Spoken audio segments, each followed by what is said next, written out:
And then we have this. Ooh. Hello, World Singers. My name is Tyler. And my name is Brooke. And this is Cosmere Conversations. Live stream. Exactly. Insert theme music. I could. Hello. Hi. Hey, what's up? Hi.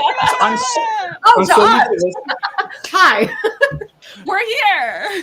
We're nailing There was it. a delay. You guys. Yes. There was a weird delay. That's perfect. All good. Yes. For There is all of us.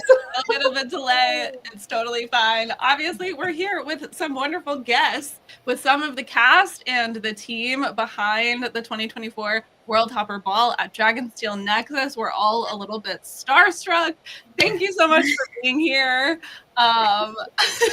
Would love to start with some introductions. We'll just go around if you want to say your name, the character you played, and then if you have a favorite Cosmere character and or if you have an Order of Knights Radiant that you would like to identify with, feel free to add some color.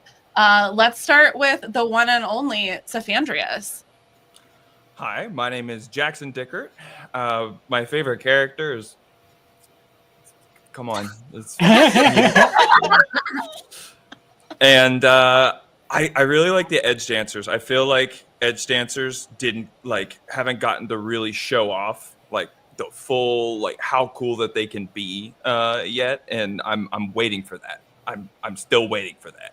Yeah, for sure. I think there could be a pancake-loving individual that gets to show off sooner or later. Yeah. Let's go over to Cathy. Please tell us all about you. Hey, I don't think you want to know all about me, but I'm Cathy. I played Navani. I think I'm going to go with what Jackson said. I love the edge dancers. When I took the quiz, I was kind of sitting on the edge dancer / light weaver, read through the descriptions, and yeah, I kind of feel really comfortable in either one of those categories. But I love Lift. She's just hilarious, and she has so much fun, and I'd like to be her someday. Maybe a little. So Savannah. Hi, my name is Savannah Carrasco. I played Brightness Shallan Davar, and it will come as a surprise to no one that my favorite character is the walking panic attack herself, Shallan Davar. And I am Lightweaver Pride, so let's go. Great. Yes. It's perfect. Okay, how about Shallan's new husband, Jackson Miller? Fresh husband here. I'm Jackson Miller. I played Adolin, and it's probably pretty easy to guess who I like the most.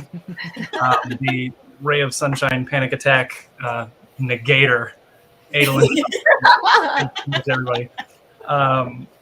But my Night Radiant order is the Will Shapers. So I just love that. So I got that. Very rare. Didn't see a lot of them at Nexus. Yeah. But we're That's cool. good. Shout out we need Shapers. all Radiant orders are respected here. And we already have a question for you. Is that a shard hammer in your background, Jackson? Okay. I'll be really quick about this. Oh boy. It certainly could be. Oh, he's taking it down. Shout out my action. It certainly could be a shard hammer. But it actually is part of a cosplay from Will White's Cradle series. Okay. Read that? This is Zeal's hammer. Will White is awesome. I love him. So this is just, I made this. It's just massive. We'll call it a shard hammer. Oh, really though, is it a mailbox? Oh. We It need looks to know. like a mailbox. Yeah. Once upon a time, it was a mailbox. Now it is a shard hammer, and we love Actually, that for once you. upon a time, the handle of it was a floor lamp. So that's what we're working with. Amazing. I love cosplay. This is you always find the most fun stuff to create your props out of. Let's go over to Wex. Could you please let us know all your favorite stuff? Yeah, so my girl through and through is Vin. I love her. She's my favorite character in the whole entire Cosmere.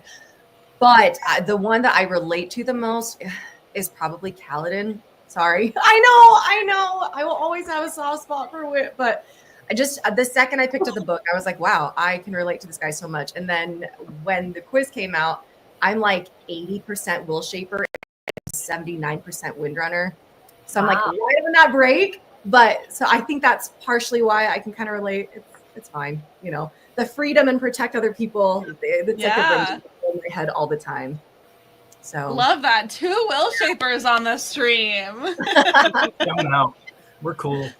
Okay, and then of course, the guests of honor, the people who made this whole thing happen, Paladin Creative, Brandon and Monika, go ahead and introduce yourselves. Hi. Cheers. Cheers!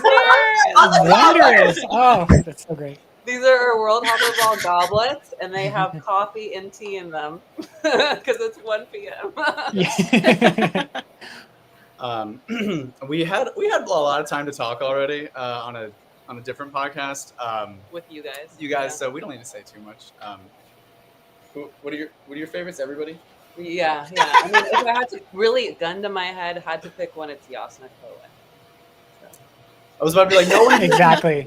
No one here can get offended or anything. Yeah. And I always say it's a 3-way tie between Paladin, Dalinar, and Adolin. Yeah. We'll just say Adolin because Adolin's here with us right now. Oh. Sorry, bearer of the first gem. Brutal, man.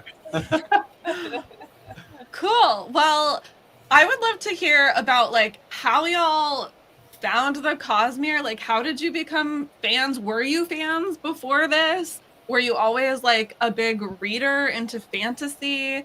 How did you get here? And whoever wants to start, go for it.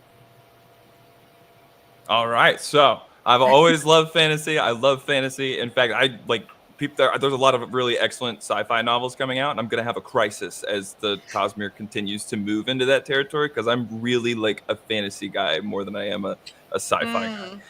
So I've always been a big reader.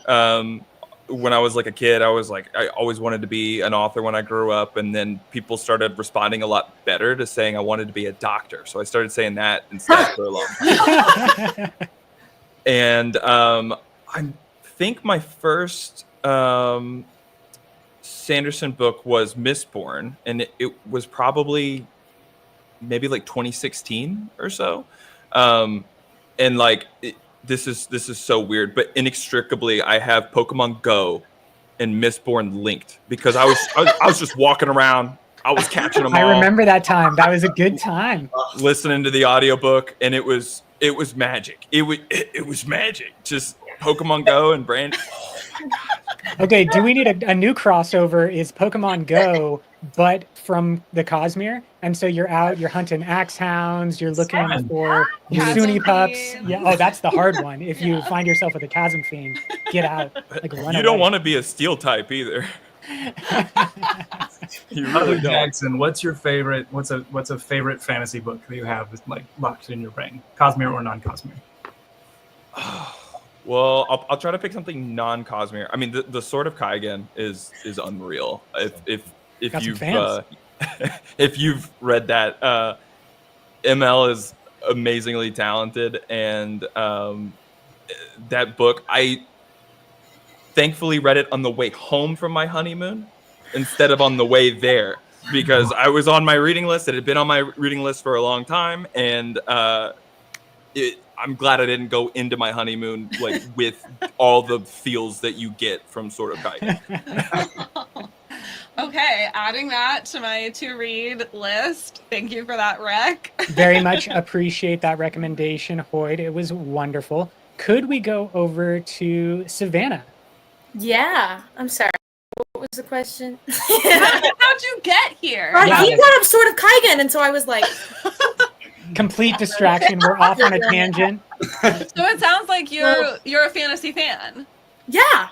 So I actually have a really interesting relationship with the Cosmere because I grew up in the same town as Brandon Sanderson. And so he was always just the dude down the street who wrote books. You know? I actually have a funny he came and spoke at my elementary school when I was 7. And all I remember was that is a very tall man. And I remember that, and then I also was reading ? I can't do that. But I started to really get into fantasy in high school, And that's when I got into my first Brandon Sanderson book was Way of Kings, and then I ended up reading Tress and Mistborn and all of the good stuff. But like, it's cool because like he's always been just the dude down the street who wrote books, you know? Yeah. I've seen him walking around in places, and like I remember the first Dragonsteel Nexus was at the Springville Library, and there was like 15 people there. Yeah. You know? And so it's kind of fun that like it's like a huge thing now, you know? Yeah, But, how cool. Yeah, it's like really cool because and then I start reading his stuff and I'm like, oh, okay, like he's pretty good. Yeah. He's pretty good. Did it. You know? Brother can write, you know? And so yeah, and it's just amazing. And I mean, Stormlight is like incredible. The first time you read Stormlight is like so good. Never forget your first time with Stormlight. You never forget. And then the only thing that can compare is watching your friends and family read Stormlight for the first time. I'm always like, text me, whatever you want. Like, I live to watch people read this for the first time. Cool. Cathy or Lex, either one of you want to chime in? Like, how did you get here? Are you a fantasy fan? Yeah, I'll go. I love reading. I've always been a big reader. Got busy in my adult years. I married 35 years. I have 8 children. And it was actually one of my grown-up daughters. Shout out to my girls, by the way, Brittany, Haley, and Anna. They're all Cosmere fans. Aww. Brittany gave me the book, The Way of Kings, I don't know how many years ago, 10 years ago or so. It's a Mom, you've got to read this. And I did, and it was awesome. And then I think after that, I got into, I think Elantris was my second Sanderson book because the other ones weren't out yet, the other Stormlight books. But so I've read a lot of Sanderson over the years, and I'm a big fan. But it was when I got the audition request that I was like, I don't really think I have enough time for this. I sent it to my daughter, Haley, and she was like, Mom, you have to do this. If you can get this part, maybe you can get me into the Worldhopper Ball. And anyway, I'm so happy that I did it. I actually was able to bring 2 of my daughters, Brittany and Haley, to the Worldhopper Ball, which was just my favorite thing about being there. They're such huge fans. In fact, my daughter, Brittany, her youngest son's name is Paladin, after her favorite character. So I have a grandson named Paladin. He's adorable. It has been thrilling to be a part of this. I remember the first time I read the Stormlight Archive, I really identified with Navani. I know I didn't say she was my favorite character. I aspire to be Navani because she's disciplined and intelligent, and I'm not. I'm a little more like scattered, but I think she's an amazing woman. It was really an honor to play her. But I remember reading it and thinking, I look like her. I look like Navani. Maybe I could play her someday. So it's kind of a dream to come true to be able to. Yeah, absolutely. Everybody was so awesome. So yeah. Well, it looks like your daughter is in the chat. She says she loves you. Oh, oh my God. I love them too. Yeah, we also have some people who are mothers of Kaladin in the chat, so shout out to them as well. There's going to be a whole generation of Kaladins. Exactly. Yeah. Wex, how'd you find fantasy? How'd you find the Cosmere? I'd love to know more about your story.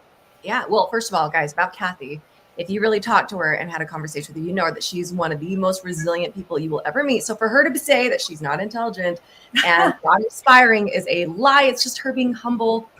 She's a Navani through and through. Anyways, like everyone else, I just grew up reading a lot, really loved books, and found myself drawn to fantasy, things with imagination and, worlds that didn't exist. And, all the beautiful things where you get very emotional because you're like, oh my gosh, like, we don't have wizards. I'm just a muggle, stuff like that. But the first book I ever read of Brandon's was Elantris. And my brother read the Wheel of Time series, which Brandon, finished. So I knew who he was. He's on my radar. And then when I read Elantris, I was kind of fascinated by his work. And then I fell on Mistborn. And that's when I really fell in love with everything. That's where things just kind of clicked for me. Nice. Yeah. Jackson Miller, I don't think we've heard from you. What's your reading journey like? How'd you find the Cosmere? Well, I am a little bit of a fan. But when I was 12, I think, 12 or 13, my mom brought home The Way of Kings from our local library and put the book down on the table. My older brother read it, said, "You guys have to read it." And I tried to read it, and I was like, "I'm ADHD, but I'm not diagnosed yet, so I can't finish this." And then I did Mistborn, and then I went back to Way of Kings. So I've been a fan for a very, very long time, but it started with Percy Jackson, as it does for many, and then moved on from there. And now I have several $1,000s worth of books in my I feel like is a pretty common thing for people in this live stream. Yeah, we're well aware of that life. Current favorites are current favorite series are Cradle by Will White, Giant Hammer, and Dungeon Crawler Carl, which is I love it a lot. Also Iron Prince, which that's another great one. I'm just big fan. Read a lot. Yeah, we love it. We're absolutely all about perfect. it. Yeah, just did the DCC run myself and finish up all the Angie in books. the chat says reading is a slippery slope. So true, so true. Yeah, You start and then you just can't stop. once you get a taste of it, it's just all too good. Yeah. What about performing? Like, how did y'all get into performing? How did you come to be in the Worldhopper Ball specifically? Anyone? Go. I grew up doing like a lot of theater and performing, musical arts, dance, movement, all that stuff. And I was raised by Asians, so it was never for a second like, this is a career that exists in the world, let alone one that you could consider. And it was like, you will be a doctor, you will be a lawyer, and all the things. And anyways, so I did the thing where I was a teacher actually in a past lifetime for a long time. And then I was randomly at some event, got scouted because there was like a dance off and there was money on the table. So I was like, I want the money. And so I threw down and I got this scout approach and was like, hey, you have really good presence. Do you act? Do you dance? I was like, I actually do. I just haven't in a while. And so I got pulled onto a roster out here. I found an agent basically, and then started doing it part-time for fun while I was teaching. And then I was half decent at it. And then I got moved over to there's a really good agent here in Utah. So I got recruited by her, and that's kind of where it took off. And around that time is when I got yanked into stunts full time and trained for years. So yeah. And then I found this, which is funny because I remember sitting in a meeting with a bunch of performers, and they were like, what's on your bucket list of things to do? And I was like, well, and everyone had like a very detailed list of who they want to be directed by, what movies they'd worked on. And I was like, I want to be in a choreographed fight scene. This is before I became a full-time stunt performer. And I want to work on something Mistborn or Brandon Sanderson. And I want to be Avatar: Last Airbender live action, which is wild because when you manifest these things, because then boom, I became a stunt performer. Then I got a call to work on the live action Avatar: Last Airbender as a stunt performer. I had just had surgery, so I had to turn that one down. I know. But because of that, then this happened and I was able to do this, and it fell from the sky. There's a TV series I've been working on as an actor. And one of the casting directors there, she's friends with someone I think she's friends with Brandon's sister or something like that. And they were like, hey, they're looking for a Jasnah. Are you interested in submitting? We tried approaching your agent. She says you're really busy and that you might not want to. And I'm like, okay. Yeah. You're like, ignore my agent. You out there, Brandon Sanders, and you send me this one right now. And I think the deadline had already closed. I don't know. Brandon and Monika can probably fill in this part of the story because I actually don't know. And I was just like, okay, I got to find time to submit this. And they very patiently waited for my submission because I was like night and day, like these are 24-hour overnight shoots on this series. And I just was like all day memorizing lines and then going the next day. And so I didn't have time. I just filmed one. I think at like 2 a.m. I submitted it. Gosh. And then the next morning they were like, you're in. And I was like, yes, like I don't even know. I'm so excited. Well, I have to say, like literally the minute you came on stage as Jasnah, it was just like, yes, like that That's Jasnah. Yeah. There she is. Like, how did they pull her out of the book and like put her here in front of me? Thank you. That means a lot because she's intimidating, and I was so scared to play. No, you rocked it. Yeah, absolutely loved it. If you don't mind a follow-up, because we have some Avatar: The Last Airbender fans, both in the chat and right here. What nation were you cast in originally before the injury sidelined you? So it was for stunt performing. So it wasn't like for an acting role. It was to go like and be part of the stunt team, bringing it all Got to life. you. Fight choreographer and all that stuff. So okay, so the answer is everything. You would have done it all. Who knows? You never know in what capacity you get put in, especially with stunts. You just know that you show up and then you're thrown in some capacity, and it's great. So, yeah. Well, there's always another season, and I know they're constantly working on those. So keep manifesting, and we'll get you back into Avatar. Let's go over to Topaz. Can you tell me, kind of how you got into acting, and then how you got connected with the Worldhopper Ball? Yeah, so I've been making a fool of myself in front of audiences for a long time in some form or fashion. Let's see. Oh my gosh. So I actually have a black belt in karate. And so if you can't get up and like do the crazy kicks and do, everything else in front of people without being afraid that you're going to fall down, you're probably going to fall down.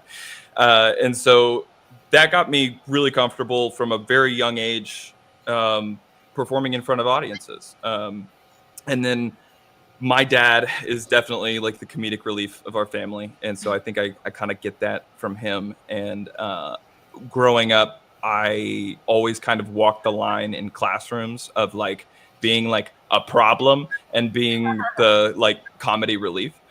And so like but I was always like a good student, so I'd always have like one step over the line. But like in high school, I had teachers come up to me after graduation and be like, "You are actually really nice to have," because everybody would be zoned out. You'd say something funny, bring everybody back in, and then they'd continue teaching. So then besides that, when I was like, I guess 12 or so, I would wake up on Saturday mornings with my mom, and we would go clean office spaces at like 6 a.m. And so we did that. I made $50 a week, which is a ton of money for a 12-year-old. That's good. Yeah. You might as well be like a millionaire. Yeah. And you can buy so many toys with $50. Yeah. And I was like, this was, I don't know what year it was, but it was when like Let's Plays were really becoming popular. And I was like, I know what I need to do. I saved up my money, I bought a computer, and I started filming Let's Plays. I made over 1,800 Let's Plays over the course of, I think, 6 years or so. Did that for a long time. Used that money to pay for college. So that was wow. Cool. That's so cool. Yeah, guys, all you need is a computer. All you need is a computer, and you can figure out anything. And then beyond that, in high school, I did theater, and I was in the improv club there. And like, I would have loved to continue doing it in college, but I was taking, organic chemistry and stuff because I still was like, I'll be a doctor. It could happen. And so I took organic chemistry for no reason. So yeah, that's kind of like a lot of my experience culminating in. Oh, and then I guess how I found this was, it was literally Brandon officially announced it. Sanderson, not Paladin, Brandon, announced it on his YouTube channel and was talking about like what this whole thing would be. And I was sitting there like, I bet they're gonna have a wit. They're gonna need a wit. And so I emailed Dragonsteel and I was like, hey, you guys are probably fine. You guys have probably found somebody who's great for the role. But if that person happens to get sick, at the last minute or whatever, I was like, I can memorize lines quick, and I would be really comfortable in this role. And they were like, well, here, apply. So I submitted my application and my video and everything, and then I guess I was the chosen. I guess they liked you. Well, I think that every wit needs a little bit of that trickster aspect to really solidify. And you nailed it. as with you Thank have you. a video. I don't know if it is public yet, so I don't want to like. It's not. I can put it up after this. I don't know what I've been waiting for, so I'll just put it up after this. No, It's a great video. Whenever you want to, but it's a tell-all about just kind of like everything that went into creating the character, finding the voice. I thought that it was very interesting, and I hope that when you put it up, we'll make sure that all the links are available because it was very insightful. And Thank you very much. Yeah, it's going to be great. Like as soon as you publish it, I'm very excited to share it. Pre-hype. Yeah, exactly. Get hyped, people, in the chat. It's so cool. Have we heard from Jackson Miller? Nope. Yeah, tell me all about kind of just like your acting experience and then finding Adolin. Yeah. So I started performing in high school. I had been performing before that in like just in front of literally anyone who would listen. And was often described as a little bit annoying, but then I got to do it for money, and that was fun. It's hilarious, the transition from a little bit annoying to, wow, that was really cool. And it's like, yeah, they gave me a script. And like, But how did you memorize all of those lines? crazy. Anyway, so I generally say, the whole idea of like, what are your 10,000 hours? Like, what are you the best at in your life? What's your 10,000 hours? Mine is pretending, because that's most of my life. But started acting and then started acting professionally at the end of high school and into college. Did some movie background stuff for a long time.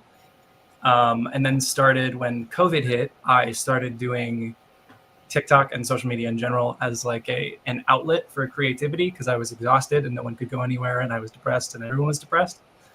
So I started doing silly voices on the internet and people liked it, and that got me a lot of opportunities, including this one. So I ended up working with a bunch of authors that I really liked. My goal was to my dream is to be just an author. That's like, I love writing more than anything, and then like acting and stuff is right beneath that. So ended up working with Sanderson. Hilariously, was doing a book live stream with a friend, and Octavia, Sanderson's publicist, hopped on and saw some like Way of Kings in the background and just messaged me and was like, "Hey, you want to come to Dragonsteel?" And I was like, "Yeah." So that was 2 years ago, and I made a video with Brandon that year, and it did well and it was fun. Had a good relationship with them. So when the next year rolled around and I heard about the Worldhopper Ball, I was like, that's awesome. If auditions go out, I will audition. And I never saw anything about auditions. So I was like, I guess, whatever. It'd be fun to go to. And then these two rascals, Brandon, emailed me and were like, hi, your name came up. Do you want to try to audition for this? And I was like, I've already filmed it and I've sent it to you. It's there. It's in your inbox. I filmed it years ago. So I auditioned for Adolin, and then I held a gun to their head until they let me have the role. As you do. As one does. That was great. I loved it. It's been fun just to be involved in this world that I've loved since I was a kid. So it's passion. Love it. Savannah. Awesome. Yeah, Savannah, what about you? Oh my goodness. Okay. So I have been performing since the dawn of time. Both of my parents are directors here locally in the Utah area. And so I've just always been working in the industry over here ever since I was, two. My earliest memories as a human being are being on stage. So I kind of just always did it, like growing up, so many. And baby Savannah was pulling shows. Like, she was working. Remember when I was like 10? She had like 8 shows one year. And I was like, girl, get those contracts. Okay? All right? And then I got older and I enrolled into a performing arts high school here in Salt Lake City. And I was able to be accepted into their like conservatory programs. And so I pursued mainly acting education, and so what that looked like was me doing all of my core classes online, and then all of my in-person classes, I was taking all the dance, jazz, ballet, and voice lessons, and acting and playwriting, and all the things. And so that was super fun. And in high school, when I was like a sophomore, when I was a sophomore, I won what was called the Utah High School Musical Theater Awards, which is basically a program that goes around the entire state of Utah, and they go attend all of the high school productions in the state of Utah, and they nominate people like the Tony Awards. And so I was awarded Best Actress, and I was flown out to New York, and that's where I made my Broadway debut out there, and competed in the National High School Musical Theater Awards. Went on the next year to win Best Supporting Actress in the state of Utah. And then the year after that, I won again. I won Best Actress again, and I flew out, and I competed for a second time. So I'm a 2-time Jimmy Award nominee. And because of that, I've been able to fly out to New York several times and work on workshops and showcases and work with all different kinds of casting directors and stuff like that. So yeah, after I graduated, I freshly graduated from high school, and I was just working and doing a bunch of contracts, and I was doing 2 contracts. I had 2 contracts later that year, last year. Mhm. And my friend reached out to me and was like, hey, so like they sent me this like Brandon Sanderson Worldhopper thing, because we work for this theater company that's pretty big. And they're like, I think you would be a really good fit for Shallan. And I was like, okay, there's no way I'm getting that. So I'm just gonna like let that dream die. I'm gonna let that dream die. So I was like, okay, that's nice. So I look and I'm like, okay, they need like, I fit. I'm, 18, and they need someone young, and I am not obsessed with Shallan. So like, it's fine, So I just submitted my tape, and I was like, sent it into the ether, and I thought that there was no way I was gonna get it, because I mean, that's the way that like this acting thing goes, I didn't know how big this thing was. It's you kind of just submit a tape into the ether and never hear back. And that's kind of what happened. Like, I submitted it, and I tried not to get my hopes up about it. And then I got like the email a month later, and I was like, ah! Ah! And I was freaking out. Oh, I was freaking out. And that was so cool. And then I was like, great. I'm doing 2 contracts right now, so I need to figure out how I'm going to make this happen. And I did. I was working with amazing people, and I was able to get awesome people to cover me for Worldhopper Ball, and I was able to also do it, and it was like, it was incredible. But like, yeah, it was kind of, I just had a friend who was like, you did a good Shallan. And I was like, you think so? Okay, thank you. Yeah, I'll submit for that. And here we are. You did a show the same day as the performances, right? Like, yes, I was. So I think the second day I was performing over. So you had 3 shows that day, right? Or 4? Oh my goodness. Yes. Yeah. Oh my gosh. I had 3 shows earlier that day. I remember that. Shaw Superstar. on the floor. That's was incredible. Because I know, just how late those nights were. And then there's also the aspect of like, yes, there's a performance, but there's like the dancing and the interacting, and like, it's just like kind of a long, stressful evening for everybody. It's a lot of energy. Yeah, exactly. You got to be like high and like on point the entire time. And so to find out that you were also doing other shows is incredible. To be 18 and Yeah. have so much energy. we had to go to the hotel and crash like after a panel. We were like, oh gosh, we're so tired. Watching other people talk, that was just exhausting for us. Yeah, it was a blur. It was a good time. Lots of adrenaline. Well, yeah, you were incredible, and both Adolin and Shallan as like our stars. Obviously, was your wedding. You guys did such a great job bringing those characters to life. I don't think we've heard from Cathy. Cathy, how did you get into performing? Well, first of all, I just got to carry over what was just said. Savannah, you were really awesome as Shallan. I just remember being up there on the stage and watching the tears well up in your eyes, and it was stunning. Your stunning performances from everybody, really. I think this was a really well-cast event. I was really, really excited to be a part of it, and with such a stellar cast, it was awesome. I grew up, and my dream my dream job was I wanted to get married and have like 50 kids. And then I had this side thing where if I couldn't do that, then my second thing was I wanted to be an actress. And I did theater in high school, and I was terrible at it. I was really, really insecure.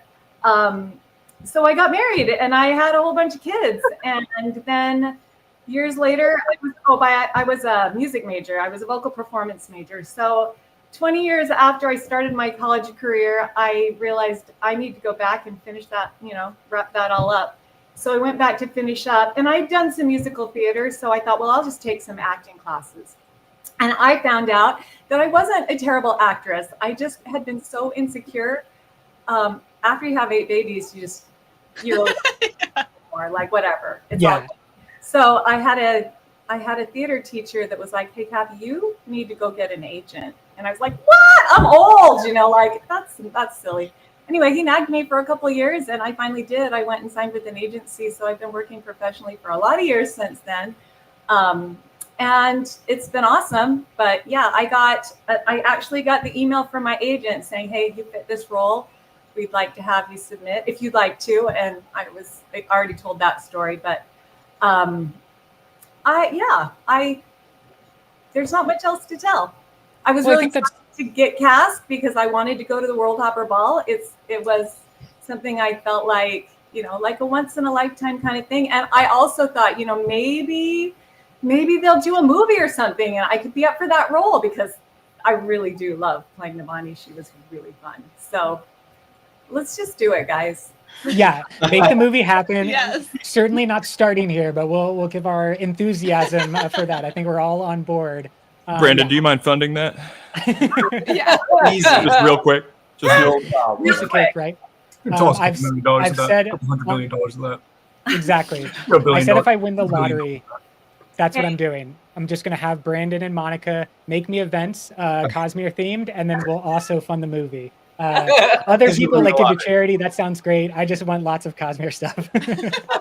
Really quick before we get too far away from it, I want to circle back to talking about how talented Savannah is, because while she is really talented, nobody has mentioned what a pain she is to work with, because you get up there on stage with her and like I'm giving this monologue about what it means to be married and have a marriage, and then I make eye contact with her and she's got those tears in her eyes. And backstage, a diva. So just wanted water and was getting sadder and water. I know, cruel. It's insane. Working with her, she was in the writer. It's just I'm thirsty. Things. Do you know how many times Jackson Miller stepped on my toes? Do we want to go there, girl? I was just saying nice things about you. Get the tea. We're I ready will for knock it. your head off. Okay, Chad did want to know how much your costume. I don't care how many people. I don't care. Brandon Sanderson. I'll take it off him. It was brutal though, because she really did. She had so much emotion in her eyes that it if it would just I started to tear up looking at her, and I told her, I was like, from now on I'm looking at your chin or your nose or something because I can't look at you if you're gonna be doing this every single time. We were dancing doing your job so well. Literally. Don't cry. That's really wonderful to hear, especially because I do tear up when Shallan reunites with Wit in the story. She'd had the flashback when she was young, and then she sees him again and she just runs into his arms. And I'm getting sad right now. But it's just one of those connection points that's so powerful throughout the Stormlight archive of just oh, this is what it can mean when characters are connected over time. And then of course, as a reader, I'm connected to those characters as well, which we talked about a lot when it came to the podcast we did with Brandon and Monika, of just how meeting Dalinar and Navani and Cathy, specifically, you just bringing those characters to life that we're thinking about all the time. We're kind of living a little bit of our own versions of their relationship. We want to mimic the good parts and stuff like that, take out the stuff. And then so to see all of you bring all of your acting talents, Savannah and everybody else, because you were all really great. It was just so special. And I know that there are many people in the chat who are echoing the same thing about all of your ability to bring these characters to life. Yeah. Well, Jackson Dickert is not giving himself enough credit. I mean, it's really hard to not cry when Jackson is doing such a good job. But I mean, I think me and Jackson Dickert, I'm not talking about you, Miller. I know. Yeah, don't. He'll speak when spoken to. Yeah. Right. Yes, ma'am. Know your Doing place. good Know husband your role. place, husband. Don't make me a sandwich. All You got right. it, babe. He wears the You shark need me to pants in punch this me? relationship. Dude, you got a shard plate to go poop in? God. I'll hit myself. No, but Jackson Dickert and I, we had a very Shallan and Wit relationship off stage. I mean, you trauma bond with such condensed productions. Everything is happening. Everyone's running around. There's no stage, and you perform in 3 hours. Like, that's an exaggeration. But anyway, it's like you really like, oh, and the imposter syndrome is real. The imposter syndrome is real. I mean, especially when Stormlight 5 is coming out, and all of these people, you walked into that release party, all those people are going to flood in and come see their favorite characters. And I know that Jackson Dickert and Miller, but I'm talking about Dickert, was so grounding and so wit. And so the amount of times we literally had the girl who stood up conversation backstage unintentionally. And so every time he spoke that monologue, anyway, that's my Jackson Dickert is my favorite human being ever. So. I love that so much. But yeah, to your point, from our first episode with Paladin Creative, we heard that the kind of casting process and like rehearsal process for this was super condensed. So I'm really curious about like how y'all dealt with that. Like, how did you go about trying to get into character and like embody these people with such a short sort of time period to get to rehearse or even like meet each other before doing this? Brandon and Monika, for reference, can you tell everybody how short of a time you had to cast it? Yes. And don't hold back, guys. Like, we're here for it. We're all building this unbelievably beautiful thing together, and it's absolutely couldn't have done it without all of you. Man, just I'll say all my stuff later. But we already talked. I believe we had about 6 weeks to cast the entire thing. Because of some No pressure. some unforeseen things that happened on the back end. We just kind of had a really condensed time to figure it out, and I believe we did our first Zoom rehearsal, guys. What was it? Maybe a week before the show. We had like one conversation for like 3 weeks. It was a little better than that. It was like 2 or 3 weeks before. We had Yeah. a couple weeks. It was We had 3 2 weeks. I phone think. calls before getting there. Yeah, but we did have about 6 weeks, maybe 2 months at the most, I think, to cast everything. And look at the result. Yeah, it's a hats off to the casting because you put this group together that's obviously real into each other. They seem to like each other quite a bit and have a great bit of interaction that was on display and is now on display. And so tell us a little bit more about how you create those connections to your fellow actors. I would love to start with you, Wanderer, if we kind of like begin at the center of the Cosmere, which is Wit and Hoyd. How do you go about, as an actor, bringing a group together? I think like Savannah really said it well, where it's like it really is kind of a special bond that you end up with castmates that I think is really hard to explain if you've never done like theater before, if you've never done like a stage show like this, because it really is different from like a lot of other types of performances and that sort of thing. In such a short amount of time, you spend so much time together, and it's the sort of thing where in like a business or something, right? Like you can butt heads with people. in theater, it really is just from like day one, you all just kind of acknowledge like, okay, this is like our family. We are a family. We are going to spend, not 24 hours straight together, but, something close to that every single day.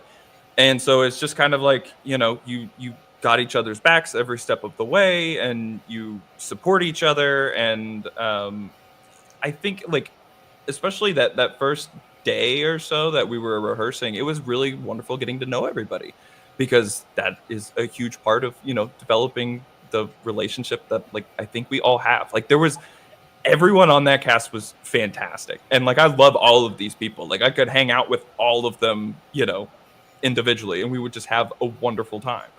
In fact, I look forward to it the next time I'm in Salt Lake. I've got your numbers, guys. I've got your numbers. Better call. I'm so mad. I will.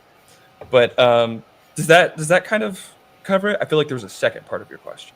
Yeah, I think I know rehearsal process, like a lot of times for a stage show can be, 3 months that you're having time to rehearse and memorize lines and sort of like Blocking. figure out who your character is. Yeah, blocking. Plus y'all had like dancing and fighting. Like you did all of it in one show with like very little rehearsal time. So I'm like curious from an acting perspective what your process was. Like how did you approach trying to get into character in such a condensed amount of time? I think partially the fact that it's based on a book helps, that we already have like these huge tomes of character information that you've already sort of ingested to bring to the role. But yeah, any other like insights you want to add to what your process was like? Yeah, and I'm so sorry, guys. This one might be a little bit longer because like a lot of what the work that I was doing took place in the weeks leading up. As soon as I had like the contract signed, it was like, all right, you were gonna be Wit. Like the research began, and like I took it like seriously. I reread every passage that Wit, every scene that he was in. Somebody online had like compiled it all, and like I read through every bit of it. There's just like a book of Wit somewhere. Yeah, the book online. of Horror. Yeah. Yeah. It's I don't think it's updated all the way, especially now. But besides that, sorry, my pugs or my axe pugs, I should say. But besides that, it was like, so understanding the character, I felt like I mostly had that down. And then beyond that, it was like Michael Kramer gives such an excellent and like specific performance. Like Michael Kramer is Wit. Mm-hmm. And so I re-listened to Tress because I was like, I want to make sure that like I nailed the voice, because that is going to make or break Wit. And I do think that that's a critical part of making or breaking him. And then beyond that, the other thing that like I invested a lot of time into was like writing jokes that like fit in world. I prepped like 30 to 40, I think, like responses for like things that I really expected to be like, common questions or whatever. And I won't go into like all my rules right now. But like one of the things that made that tricky was I knew that there were going to be people who came up and did a harsher Wit, and were, yes. Like, bring it more. And so I had even layers of insults that got more and more intense the more times people said it, until, eventually there was, I think, only like 2 people that I was downright hateful to, and they like walked away all smiles. They were like, that has been sufficient. Thank you. Exactly. They got what they wanted. They got what they paid for, which was the top tier insults from Wit. That's amazing. Wex, let's go over to you. How do you create that camaraderie in such a short period of time? Well, so we've been talking a lot about like I don't know how to describe it, because it is very different than any other scenario where you bond with people. I think if I were to scan every production I've ever worked on, the ones where I feel like the people bond the most, even if they have like very little in common, and across different departments, you've got like sound and grip and like, catering with the camera crew, with talent, and like where I feel like they bond the most is when they understand that they're all there for something bigger. Like it's not about them. It's not just the paycheck. They're all very passionate. Like, for example, I worked on The Chosen, and that was unlike any other production I've ever done. And it was just for stunts. There are sons in the Chosen. Who knew? But it was interesting because I was like, it blew me away by how much everyone wanted to be there, because you had people there, like most people there were atheists. This is a story about Jesus. However, the director was so passionate about this story. He also, wrote and created it. He's amazing. That everyone was passionate about the director because he was just so great to work with, and you could feel that passion. And I feel like that I can use that to describe kind of how this experience was, at least for me. Like when I say that if you were backstage and if you could have watched Brandon and Monika work, like there was no second where Brandon was not doing at least 3 or 4 things at once. And the thing is when people are overwhelmed, because why wouldn't you be overwhelmed doing this thing? It's like a brainchild you're managing. It's insane. Like you guys are all there, so you know what it was like. But to do that well, but to still have like the integrity and the courtesy and like the compassion to treat everyone you're talking to like a human being and checking on people, and like it was just done so well that I was like, you can't not cheer. Like I just remember watching him and I was like, I'm gonna work my ass off for that guy. Even though I was already bought in, like I love Brandon Sanderson, like I loved all these people from the get-go, but I was like, even if I didn't, I would go to the ends of the earth for this guy. I would work really hard. And I feel like all of us kind of felt that way. Well, I really mean it though. Like I'm gonna get emotional about this. Like it just, when you find those people that are so passionate and driven, it's like this unifying, rallying thing, and you're like, frick, I'm gonna make this successful. And I really felt like every single, I'm pointing at your screens. This is ridiculous. I have no idea what I'm pointing at. But every single one of these people, you could feel their passion and like how committed they were to this role. Like from the endless hours of like memorizing, like potential conversations to, then you had Jackson and Savannah, this Jackson. Oh, you guys don't know which one. Adolin. Brady Bunch, intro. Yeah, exactly. But like, then you have Jackson, Savannah, and you're watching them, and it's like, what were you guys like, method acting? Like, it was just beautiful because they were like, backstage, and like, what if we created this? Like, these are true creators. Like, what if we did this? What if we created this fight scene on the go? What if we brought this to life? What if we brought this depth and emotion? And then you had these conversations with Cathy on the side, and I could also say Cole, who is Dalinar, and also Cliff, same thing, where you're just blown away by these people as people, and you're like, wow, you have put your whole lives on hold to be here, and you are milking the experience not just for you, like it's not about you. You're understanding that this is a whole cohesive thing, and you're a cog that's making it all work for all of these fans everywhere, and you're a fan as well, so you understand how important it is to make this successful because we're making history, and it was so cool to be back there and watch it and just be inspired by it all. And so that's, I don't know, in a very roundabout way to answer your question, I think that that's just the best way that I could sum up like why it was so successful, what it was like to be backstage, what it was like working together and bringing something totally bizarre but amazing to life, to where it's like it's set this whole new standard and everyone's freaking out about it. And yeah. And there was an additional kind of unique aspect of this performance, in that there kind of was no end to this stage, right? Because you all also had like moments out just like on the floor interacting with ball goers and fans, like as your character. I'd be interested to hear like how you found that, if there was anything that you sort of did differently in your acting preparation to prepare for that. Like, what was that like for you? Shout out to Jackson Dickert as well, who I'm pointing at the screen. He's right next to me, so he and I are right here. You're pointing at no one, so it's hilarious. I'm pointing at that guy over there. I mean, shout out to Jackson Dickert, who never left the floor and was like, the music was really loud the first night, and he walked off. I remember after the first show we did, and was like, hey guys, I really need to rest. Yeah. He had his tea because his honey tea. I felt so badly for you, man. Like, the vocal rescue had signs. The vocal rescue. Yeah. You could say anything you want. He was like, I'm not talking to you. I don't hate you. I'm just not talking. Yeah. I had talked way too loud for the first night, and it like wasn't. It's not like my like throat hurt or anything, but it was just like, I have to be really careful, choose my words very carefully for the next couple of days.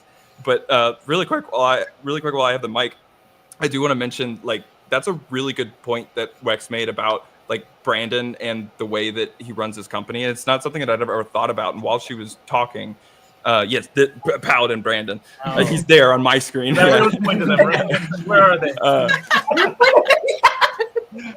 This is even better because all of your videos are mirrored, and so you're definitely all wrong when you're pointing, and it's great. It's so wonderful. Brandon was great. Brandon was, but it's something I hadn't really like thought a lot about. In terms of, she pointed out like how kind he was backstage every step of the way, and like he was juggling a lot and he was managing a lot. But it was like if you needed something, he would turn around and go make it happen. And I legitimately, like, while she was talking, I'm sorry, Wex, I drifted off for a second there because I was like, It's okay. I can't think of a moment where like Brandon snapped at somebody. I can't think of a moment where like Brandon was like hateful to somebody or, you know, short with them or like anything like that. And kick me in the shins. He did go up and kick Jackson Miller in the shins. I think actually, the more I think about it, I think he might have called him stupid afterward too. Yeah. Said, "Why are you so untalented?" Yeah, the secrets come out. Why did you even come here? So But dumb. besides that, yeah. So, sorry to derail us there for a second, but I Yeah, just no, I wanted to think echo that's that. great because You that's guys so are so true. sweet. Like the person in charge is really gonna like set the tone for what the experience is like. And it could have very easily been like really stressful for everybody, you know, if Brandon was like running around super stressful and like didn't have not that you weren't running around stressed, but like there's different ways that you can that people can react to stress, right? And like the fact that you were able to have a really productive relationship with all of the people working on this, I think obviously, you know, everyone is saying that really rippled out and like allowed everything to sort of lift and everyone to be able to work together and lift each other up instead of like the stress feeding off of each other. I mean, Which he couldn't do without such a wonderful woman by his side, obviously. Absolutely not. But it is easy to do that. It is easy to do that. Yeah. When you're surrounded by people that, Wex, as you said, understand like that we're doing something bigger than all of us, you know, like we're trying to create Boshar for the first time ever in our lifetime, and present to the world like an interpretation of what Brandon Sanderson's Cosmere could look like in a live form. And like I think everyone being such a huge fan and being able to like inhabit the characters immediately, I think that's really what like fed out through everything, you know. And it was just, it's easy to love everyone when, you know, everyone understands, like there's no ego. It's like we are here for a greater purpose, you know. I love you guys. It's so nice. Yeah. Oh, we love you. Yeah. Wex, I want to hear the end of what the answer here, the question. Well, you know what? Here's the question, right? So we're all down there. People are approaching us, and this was the part that freaked me out because, like, I grew up doing theater, but I'm predominantly film, so all my acting is film work. You don't have people coming and talking to you and drilling you, cross-examining you for this character. They probably know more about than you do, and so I was freaked out of my mind, and I was lucky because y'all just intimidating. Like, my favorite was people were approaching me in the line to like come and, you know, you guys are all there. You guys stood in line, but they were so scared to approach me. And I'm very nice in real life, but as Jasnah was like, I gotta be this stern, intimidating person.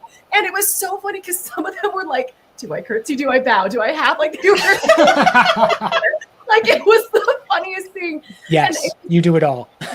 one person, I hope that they're watching because this blew my mind, deep dove and started asking me all these intricate things about my Fabrial.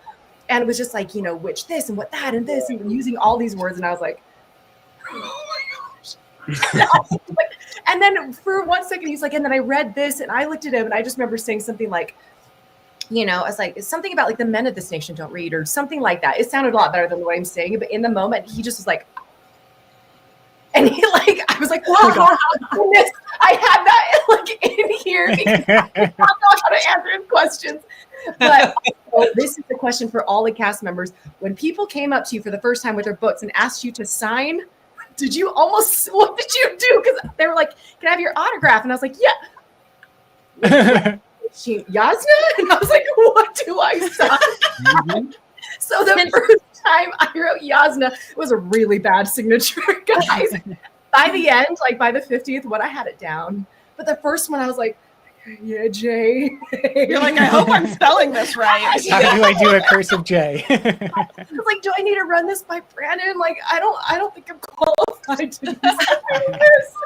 I did a thing where they asked me, and I was like, "Do you want me or character or both?" And they were like, everyone was like, "Both." So I wrote my name, I did my signature, and then I switched the pen to my left hand and started going, "Well, I'm not very good at this, but." I was like, we don't write, right? Like that's not really our thing. That's hilarious.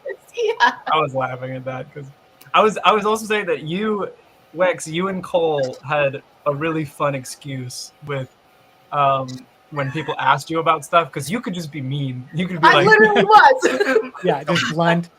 And then very intimidating, dismissive, and just regal about it, and I told Cole. I think Cole was one of the only ones who hadn't like really gotten too far into Stormlight yet.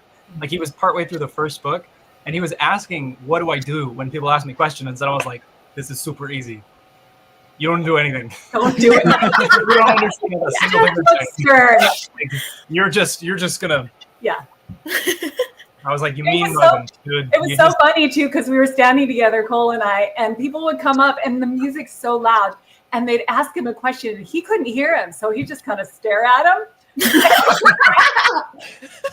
And I'd be like, "Thank you so much for coming to the wedding." You know, I did. I felt this like responsibility to make everyone feel welcome because my husband was like not doing it. So, So Perfect. welcome everybody. Make sure everybody gets lots of attention. I don't know if you guys felt that way, but there was a little bit of a weight of I want to make sure every fan that comes to me gets enough of my attention that they feel like they're important, right? I just felt like, and maybe that's a Navani thing too. I think it is, but there was a little bit of a weight. Like I felt like it was really important to be able to give these people the thing that to fulfill the fantasy, to create the world for them in a real way, and also help them feel that they were an important part of it. Because I'm just a piece, but they're a piece too. All the fans, they're a part of that world and what makes it so magical. And so, yeah, I think there was some responsibility there that I felt. Did you guys feel that? Oh, yeah. I just want to add on to that question. A very unique experience was how do I convince 3,000 people that I am madly in love with this man I met 12 hours ago? And how do you do it? Actors, though, right? You did it. So, fun thing. So Jackson Miller and I had only gone on. We met earlier for one of our script reads to talk about the dance, because we were like, "What's going on with the dance?" And we're like, "Okay, we'll choreograph it. We got it. We're 2,000 miles away. We got it." I gave you the song, and that was it. Yeah. Yeah, we got the cut of the song. Amazing is that we lucked out because me and Jackson are really similar artists where everything we approach with, what am I trying to say? What is the thing I'm trying to get across to the audience? And Jackson said something so good, which is, it's not about the dance. And he really grilled me on this when we were practicing in real life. He went, "Savannah, I get you're a ballroom dancer, but you gotta be bad. Because you think that Shallan's a bad dancer and you're being a ballroom dancer right now." And he's like, but like we lucked out because me and Jackson have a very like Shallan and Adolin dynamic in that Jackson is so grounding, and he's so good at that aspect of grounding people and making them feel supported. But then I'm delusional, all right? And so I'm like, what if we did this? And what if we did this? And he's like, okay, I love that idea. And it lights him up. But he's also like, love that idea. Also, this is tomorrow. So, No flips will be part of this choreography. like, it was super fun to figure out Shallan We did and choreograph Adolin's it the day relationship. before. I need everyone to know that. It And was what Wednesday. Our first performance was Thursday. It was incredible. That is one of my favorite memories, by the way. Is like you guys being like, "Hey, we're gonna choreograph it," and I was like, "Godspeed!" Like, Yeah. And I remember catching out of the corner of my eye in the background, like way off in the distance when we're doing load-in still. And you guys just did some move, and you did the fake, like, oh, I bumped into you, and I was just like, so cute. they have done my, like, by God, they have done it. I don't, yeah. Well, we didn't want it to be about the dance. Like, we didn't want to just do a dance. So we're like, what is their relationship? And how do we convey it in 2 minutes? Right. Right. And Yeah. so we talked about what their relationship looks like to us. And then we took our visions and we melded them together. And I'm really fortunate that, like, I mean, Jackson is an incredible scene partner, like incredible scene partner. He gives you so much to work with. And everyone here, like I do want to just take a second.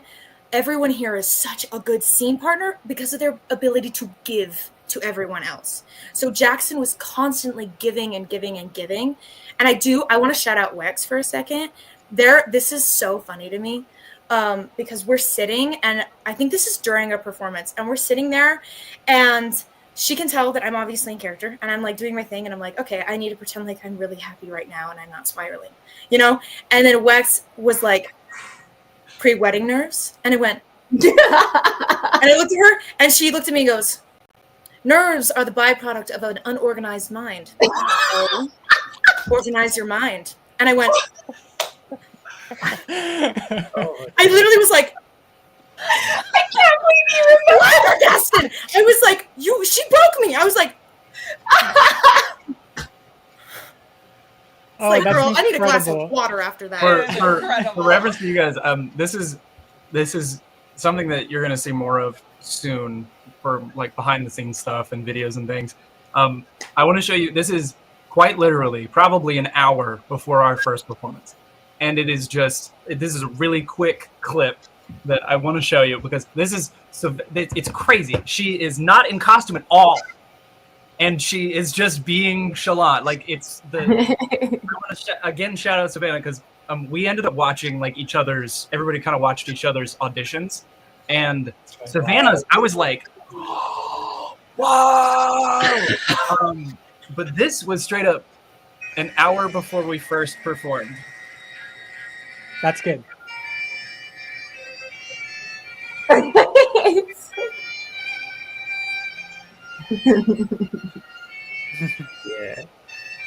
It's so cute. It's crazy to think that being this character was just easy with Savannah specifically. Even when she was in a wig cap and I had weird. I was like, that's not Shallan. That is Seth's son Villano. Seth's son Villano wore a wig cap on the day he was married. And, but it was really, really crazy. And I want to throw this out there again that I don't think she gave me a little shout out there, but Savannah is an insanely talented dancer, just fantastically talented. So she walked in and we were asking like, what style do you want? Do you want ballroom? Do you want this? And they were like, a little bit of a waltz. We want like, character stuff in there. Well, generally we have no idea what we're going to do. Please give us like go. And we were like, okay, we'll go do this. So there's a bunch of moments in there that the two of us worked on that are just, it's nowhere in the book. It was nowhere in the script. And it was just really, really fun to work with Savannah because we combined a bunch of ideas to make some really cool stuff. Like there's a moment where I kneel down and I hold my hand above my head and she hovers her safe hand over a few inches over my hand. Because it's like still the wedding reception. We do not touch. Yeah, you can't be getting too sexy at the wedding. Like everyone's watching. That was the thing, is it's like a hover moment. And I was like, this is really, really, for lack of a better term, like hot for them. Like, come on. Well, and I think it's like, yes, the dance, but how do these people feel about the dance? Like Adolin is obviously like, I'm gonna dance at my wedding, and Shallan's like, I have 300 people looking at me right now, so I need to pretend like I'm happy, like. So it was super fun to take this like arc of when I was like, all right, we really need to get this story across that they foil each other, and Shallan allows Adolin to loosen up and to be himself and not just like Dalinar's perfect son. And then he's so grounding for Shallan. And so I loved putting the different moments in there of that dynamic of him grounding Shallan and be like, girl, you got this. Like, just look at me. We have practiced this, like, lots. And then also the point of like, I can tell you're getting stiff, so I'm going to boop your nose and remind you, you know, like stuff like that. But yeah, that's right. Yeah, it definitely came across. The chat is in love with all of you being in love with each other. Although I want to shout out specifically that Zadolin is now everybody's favorite thing. Yeah. They want some Zeth and Adolin Zeth love. comes and Yeah. No, Jackson, that is criminal. You guys need You to open warned the me comments before on you the pulled right-hand that side out. of your window, because I'm having a great time reading these. Yes, Well, if you do go up, there's a comments. But yeah, very fun from all the people in the comments. Maybe back half, Stormlight 6 through 10, we see some Zeth Adolin moments, get some dancing on, and I we can can chime all in reprise. Yeah, with, go ahead for it, Brent. I have a random. I can chime with this random stuff. Things that kind of didn't make it, like that got cut. Yeah. At one point, early on, we did have a role for Zeth to be included at the wedding. But the role, it consisted of him basically sitting in a corner. Oh. Yeah, you remember? Yes. And not doing Oh anything my God, the entire night. Yeah. And it was like, oh, if you notice he's there, you can approach him, and he'll be like, Zeth. You know, Yeah. 'cause at that point, he's sworn allegiance to Dalinar, and it's like, and of course, like with so many things, it was like, okay, we can't justify this in the budget. We can't to have a person just sit in the corner With no lines. With no lines. Yeah. Like, so, but that was a really fun thought for a while to be like, oh, if people discover it, you know. I was gonna say too, just like another fun behind the scenes thing, we're talking about how compressed the timeline was for all of you guys, and how, you know, you guys all brought these characters to life so well in such a short time span, and that connection and everything. Another, like, you know, feather in your guys' cap is the fact that, like, we surprised you on the last night of rehearsals with Brandon Sanderson coming in to come see rehearsals. So, like, you guys were all practicing and nobody knew. I don't remember why we didn't tell them, but we were like, we'll surprise them. Yeah, it was a surprise for me and Savannah to do our dance that we had just come up with. Yeah, well, that's the thing. Like, I was just so, like, you know, he came in and all of you guys were like, oh, okay, well, let's just, we'll show the dance, we'll show this, we'll show the duel, we'll show all these, like, different things. And everybody just snapped to it right away. I mean, again, just kudos to you guys, like, all around, because, I mean, the willingness to, like, just go that extra mile constantly and, you know, bond with everybody so quickly and understand, like we were saying, that this is more than just you. It's like, it's the sum of all of our parts. And to pull all that off, I mean, it was really wonderful and incredible to see. You should all be so very proud of yourselves. And we're so grateful that we had you guys. We would have screwed otherwise. Yeah. Yeah, we wouldn't have had anything. We wouldn't have had I mean, you would have had some very pretty couches, Yeah. nice drapes. Like, they would have looked great and fantastic. Yeah, I do think that, like, that's part of the buy-in that so many people had, is like, you're walking through that Shadesmar tunnel, and you spoke about this, Brandon and Monika, when we talked earlier, that kind of like, you need something that transitions the viewer from the real world to the world that we are creating and that we're all co-creating. And so it wasn't only the actors, you're all lovely, but it's also the environment that you were acting in. And I think that there is almost more potential enjoyment, or at least more potential connection, capital C, that is possible when you're in that space. You have the flash paper that's like bursting in front of you. You have the actors or the characters that you're able to interact with. Then you got dancing in the mix, and it's just like, well, now everything is great because you know you're like grounding yourself physically in the environment and in the space. And so the actors were incredible. You were part of it, but Brandon and Monika, like, you made the space happen and like opened up the space. So it was truly a collective effort. And then I guess we have to shout out like Brandon Sanderson and like stuff, you know, all of those people as well. Barely involved. Okay, but I want more like behind the scenes. Give me your stories Yeah, what's something like crazy or fun, unexpected that happened? I would love to go up to Midius to tell me some stuff that was going on in the background. Okay, I want to say a few things because Cole, I don't know if anybody wants to talk about how he was cast, but he's not an actor. And he was cast kind of at the last minute. Oh, I'm so sorry. No, No, it's Anyway. totally fine. It's I okay. think it's It's great. fine. Because Cole was like Jackson was saying, like, I don't know what to do. You guys help me. He wasn't very familiar with the series. And, as Savannah was saying, as actors, sometimes you have to fall in love right away. Now, I know Navani is madly in love with Dalinar. For me, because I happen to be madly in love with my husband, I was able to, I'm easily able to feel that for another person. But Cole, I think, was a little more uncomfortable with it. So I'd be like, okay, I'm going to touch your arm here. Is that okay if I take your hand? And he was just kind of like,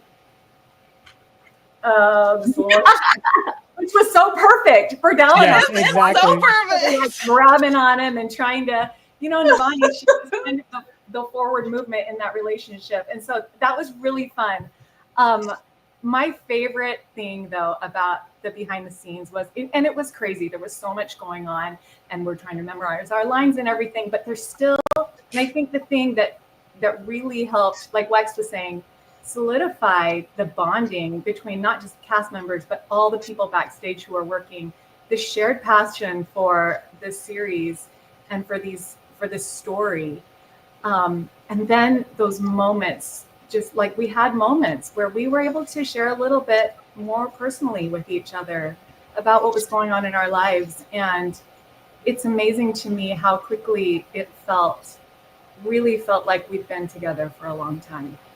And we shared personal things, and it was just, I don't know what the right word is, edifying, to be known, to feel loved, to feel this shared purpose, and to be a part of something really big, really important. You guys, when I was preparing, I had to listen to all the books on like double speed. Too, because Navani, she had kind of a vague face the second time, or maybe it was the third time I listened to the books as I was preparing for this, being able to inject my face and my voice into it and really kind of take ownership of that, because now I am, I'm going to be this pivotal first time, whatever, face of Navani for a lot of people. That was really special. And now I can't see the books. I can't hear the story without picturing all of my friends as these faces. And yeah, it's even though it was, what was it, 4 days we were together? Just an unforgettable experience. Something I will treasure for forever. Thank you, everybody. Yay. Thank you for being a part of it. Somebody was like, I bet Cathy was stage mom, and she was in a lot of ways. I'm like 20 years older than anybody else here. It's okay. I like it. He said, listen, 6 more kids? Let's do it. Come on. Yeah. I really did. I gave Sarah and Natasha were two of the people who worked backstage. I gave them grief. And they took it all in stride. I mean, they were trying to herd me like a cat half the time. They were so much fun to work with. I legitimately, both of them, and then all of the backstage crew were wonderful to work with too. And the lights guy, me and him, we worked together to figure out because one of my favorite parts was. Do what? Brian Kim? Were you talking with? Probably. He was the guy managing the. Yeah. Brian. Yeah. He one of the really fun things about this was how collaborative it ended up being. Because at first I was really hesitant to suggest anything. It's not my show. It's their show, and it's I don't want anybody to think I'm coming in and trying to make a bunch of changes or think I know best. And then it was the more we hung out and worked on stuff, the more it was no, that sounds cool. You should do that. And so that was a great example of it's a little behind the scenes thing where it was at the end, Whit basically just has to tell everybody, all right, get out, you know, just tell them, get out of here. And so we were like, well, what if we like mix in a little bit of light weaving magic into it? And so I like worked with Brian to get the timing down. So where I'd be like, get out now. And then like the lights change and come on with every like hand motion that I did. So like that was one of the things that was really cool. Probably like the other main thing that is at the top of my head that you probably wouldn't expect from Wit is, man, after that last show, I just sobbed like a baby. Everybody else was like walking around like, wow, what a great time this was. This was really cool. What an amazing experience. And I was just like a blubbering mess the entire time. It was like the classic theater kid thing where it's like, you know, it's the last night of the show and I'm just ambling around like, you know, probably have mascara everywhere. It's accurate. Jackson, what about you?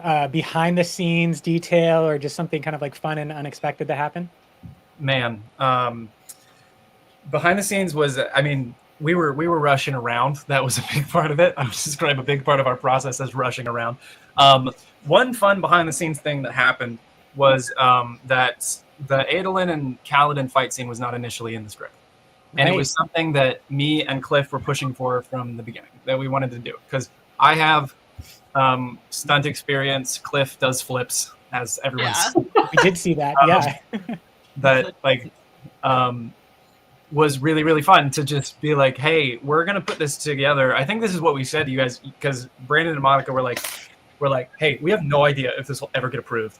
And we were like, that's fine. We're going to make a fight scene, and then we're just going to show it to you guys. Yeah. And so that's what we did. And we showed it to them, and they were like, hey, this is really cool. We'll talk to Brandon about it. And turns out Brandon came to visit like 30 minutes later, and freaking Cliff goes, we showed Brandon the dance. We showed him, like, I think they showed him some of the honor sprint dance. We showed him some of that stuff. Some of the bridge support things. And at the very end, Cliff goes, hey, you want to see Adolin and Paladin fight? I was like, oh, jeez. I cracked my shard plate for you, brother. I really did. And so we did it. And I think at the time, Brandon was like, Brandon Sanderson was like, all right. That's how he communicates. Yeah. Yes. And then we actually did it. And later he came up and said that it was a really cool thing that was like wish fulfillment for fans, because he ended up talking about how this was, you know, this is not technically canon, but it's really cool. It's just a wish fulfillment thing for the fans, you know? It's like going to Disney. It's something that's just, it happens and it's cool and it's there. But we got to do a lot of things that I wanted to do because I read the books and I was like, I want to fight with a sword. Exactly. Yes. Yeah. 47 of them to be specific. I know. All of them were on the tables. Like there's swords around the whole area. And yes, canonically, those were all Adolin. The last thing was not the sword I fight with. The sword I fought Paladin with was it was a prop sword. But the sword that I carried around the whole night was actually a sword that belongs to Emily Sanderson, and it was a gift from Brandon Sanderson, and the sword has Light Song engraved into the blade, and it is hers. She owns it. Oh my god! So I was carrying it around, and I was like, don't hurt it, don't away from that. Like, so it was just a really cool experience to be able to, like, the year before I made one video with Brandon, I got to meet him for straight up 20 minutes in his presence, and then the next year, I was literally putting like blonde extensions in my hair, and he walked in, and I was like, "Hi, Dad. How are we today?" So it was a really crazy wish fulfillment thing as a child who loved these books to be able to play this character, and then also my brother who introduced me to Brandon Sanderson to get to bring him backstage and be like. Aren't you grateful for me? I'm your younger brother. Oh yeah, that's the prop sword that I used to fight Calvin. That's the one you used to fight. Did the final clap on. The final clap, yeah, exactly.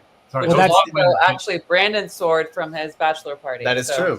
I brought it I was with me. carrying around other people's swords. Yeah, I brought it for fun. I was like, you never know. Maybe I'll need this foam sword and my gauntlets that have the Bridge Force symbol and all this other random stuff.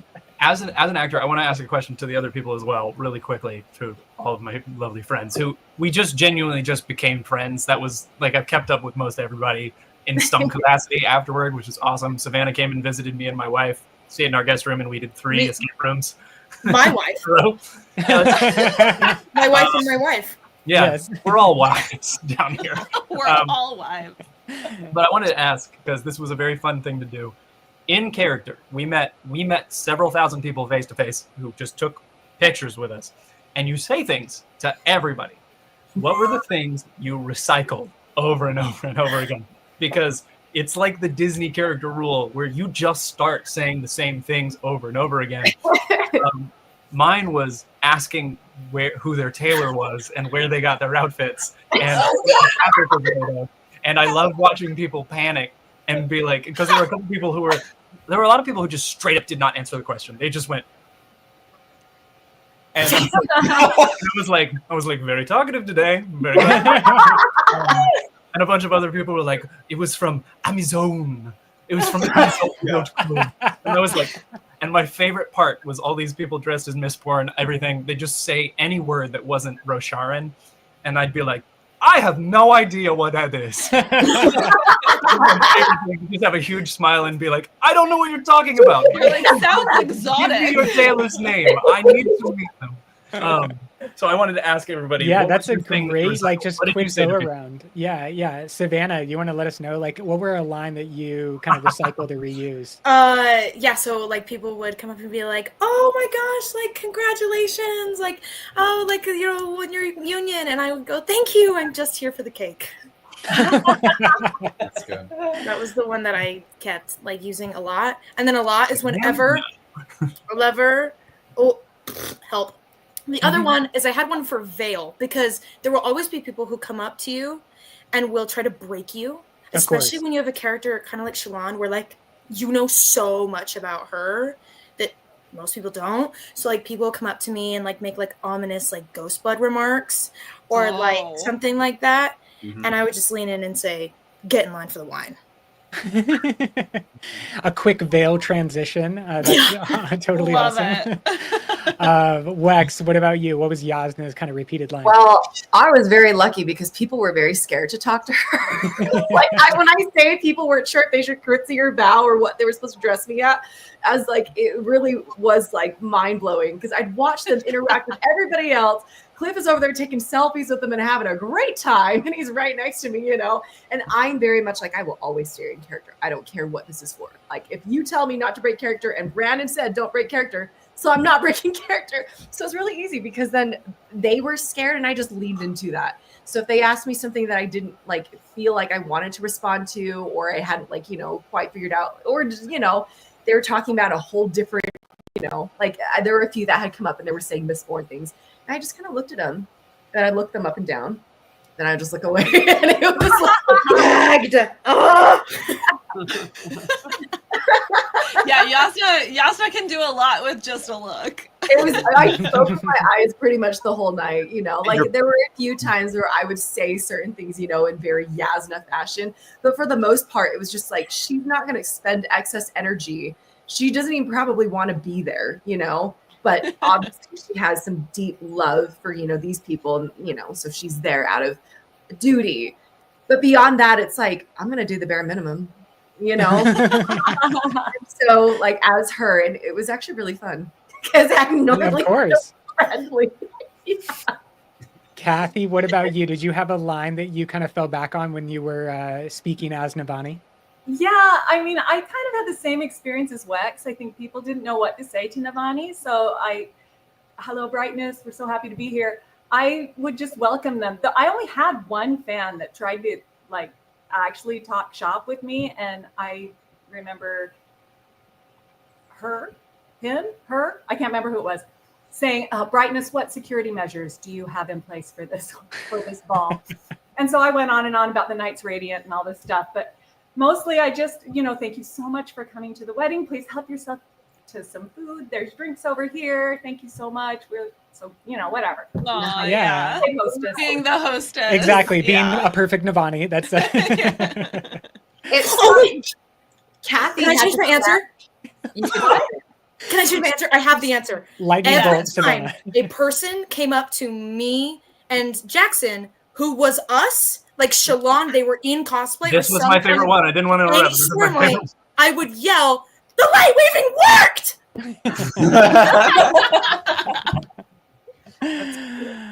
Especially if it was Incredible. Vale. So Vale was the good. one that they would walk up as Vale, and she'd be like, "I didn't even realize I made you." No, that's also on point. A lot of times, Shallan didn't realize she was making Veil. Imperial Fool of the Rose Empire. I know that you said you had like 30 lines that you had kind of like pre-planned, but were there fallbacks that you had throughout the evening? Yeah, so besides like all the like, pre-planned insults and responses, there were a lot of Ghostbloods came up to me and wanted to kind of, discuss, and I would be, offhanded like, those guys really like, they're nothing. They're nothing.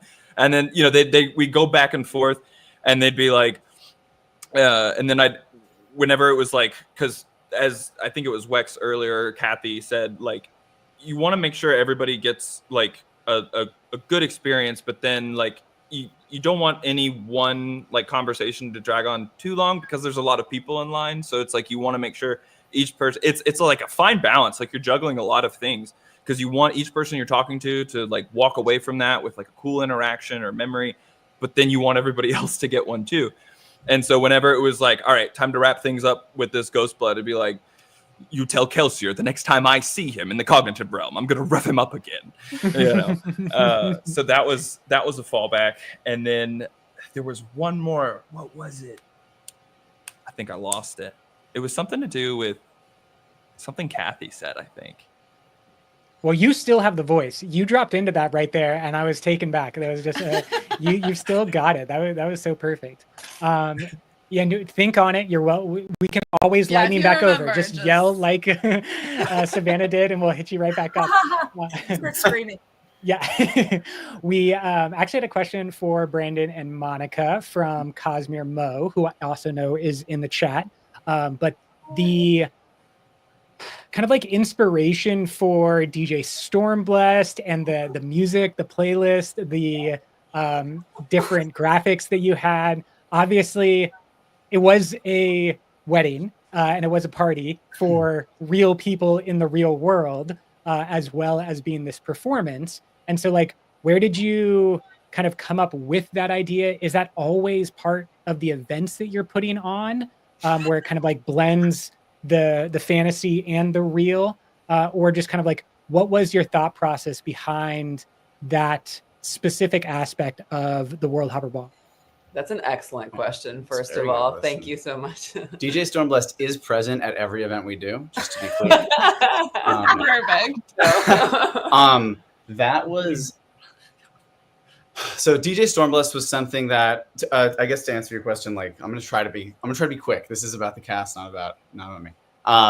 But He's like kind of a part of the cast. that's though, I true. would Actually, say. it's a really good point. DJ Stormblessed was part of the cast. Yeah, Ray is not here. Ray is not on. Someone in the chat says they need a DJ Stormblessed t-shirt, and I agree. Yeah, I would rock a someone DJ said- Stormblessed t-shirt. Someone else in the chat said, Wit said to me, on a scale of 1 to 10, you're a Thiru. You're a 3-ru. She was cosplaying as your Thiru. Yes, yes. I remember this. Yes. I remember That's this. so nice. I remember her. They're also was in the great. chat. That person who cosplay, they're in the chat as well. You're a Hi. We're not seeing the chat. I know, We that's it. didn't want to be Yeah. distracted by it, but Yeah, no, it's all good. It's all I good. want to be distracted. DJ Stormblessed was in the initial pitch for this entire thing way back in really at the end of 2023. yeah. When Dragonsteel had expressed interest in like doing this. No, it wasn't was it even before that? the I mean, the cold outreach. So I It was, was yeah. Well, just to also go way back, we're millennials, so we really like emo music. So yeah, that us was too. always Us so too. regardless, I love taking, like, I consider it part of my job to take whatever IP or brand or whatever we're working with and try to pick out specific pieces that already exist and then referentially make them part of the event. So like for Jacob Collier's album release party, he has an album called he has a song called Well, and there's like this big multicolored well on the album artwork, and he goes into this little well. So like an example of that is we made a big circular bar in the center of the event, and then we did this, cool like well decal around the whole thing. So like that's, and it was called the Drinking Well. and it was called the Drinking yeah. Well. Perfect. I mean, not as good as the Gancho Catering Cousins, but that's good too. That's awesome. Yeah. Good. And DJ Stormbless was in like the very beginning, from like way back when this is like the original pitch invitation, way before it was even like we had decided on a real anything thing, or anything. This was part of the pitch meeting when we flew out to pitch in person. We had that made and like put it in an envelope. Yeah, I handed it to them. It was great. But I think DJ Stormbless he was in there, and I love including things that I know probably won't make it, but that like people will really like. Like I had a drink called the Shard Plate Surprise, which was like prune juice and like rum and like beer, and I was like, that's not something. There's no way it's going to make it to the event. But when you're pitching or you're coming up with a fun ideas to just show the range of like, this is how we could kind of translate this concept into like a party. Yeah. So like DJ Stormbless was part of that. I had just done a big thing for emo nights, so I was personally revisiting all the pop punk music in the world. Turns out it's not a phase. It turns out it's not a phase, Mom. Definitely not a phase. Yeah, and so that it just happened because all the things kind of combining together. And then I found this great image of Paladin, and I photoshopped a little DJ set underneath him, and he's like, I don't know. I became obsessed with it, and it's like he's so mopey, like, oh my goodness. Everyone's favorite sad boy. That was my favorite. Sad boy. And then we came up with the graphics for it too. I remember that was also, speaking of like condensed timelines, like there's so much lead up to this, and there was so much, other stuff we were working on. And then towards the end, Brandon was like, oh, I'd love to have graphics go up on the LED screen behind Ray as he's DJing. And he was like, Monika, can you put something together? And I think in one evening or something, we just we kind of just put some stuff together. Brandon was like, had ideated something. And then I found a fun font and like broke up the Bridge 4 logo, made the emoticon, which I still love so much. I also want him on, like, I want him on a jacket. Like, yes. Like a black jacket done in white. Like, that'd be so cool. Monika, I will never get over how good that graphics sequence was. Like, just blaring in the background. Entire time it was going, I just kept turning to him and just like, it's so good. It's like actually perfect. It's incredible. I've also just been sneaking in the little sad boy emoticon to all of the marketing materials for this. He's just all over and around. He's so good. Yeah. No, he was so fun to make. And I mean, it's just like the fact that, I mean, again, shout out to Dragonsteel for just like, for being such team players taking with a this risk and saying, you know what, actually, we want to see how this goes. Like, go for it. And it was a millennial really wedding. Cool. Like in many ways, like Shallan and Adolin are around the age demo, especially if you read it, you picked up Way of Kings when it first came out, exactly. Like a lot of did. And in my head, it was also like, this would make sense. This is what they listen to. Yeah, let's do it. So, I love that. I think that I want to transition, and I'm not like going for your tiers or anything like that, but you have just kind of like all been very honest about the way that you kind of bonded and a little bit of it is trauma bonding. But could any of you tell me, whether it's about your character specifically or not, what the Cosmere books, or even just like what reading in fantasy has meant to you as you're growing up, and then the final connection when you were able to play these characters? Savannah, if you don't mind, I would love to start with you this time. You're going to make me start? No, I didn't want to do that at all. I would never start with Savannah. Shallan. How long is this podcast? No, instead, I want to start with Romer because I like to fall back to you in panic moments. So hit me instead, and we'll get to Savannah whenever we get to Savannah.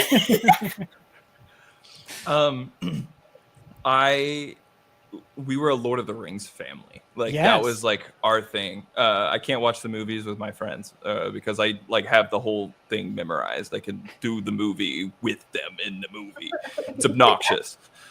And so like from a very young age, like was just fell in love with fantasy, I guess specifically. And when I found Sanderson, it was kind of a hard and like darker period of my life where it was it's during the end of high school, kind of going into college, and there's like that's a weird time of transition. Yeah. And any time that you're transitioning like from anything to anything, it's like change is hard, Yeah.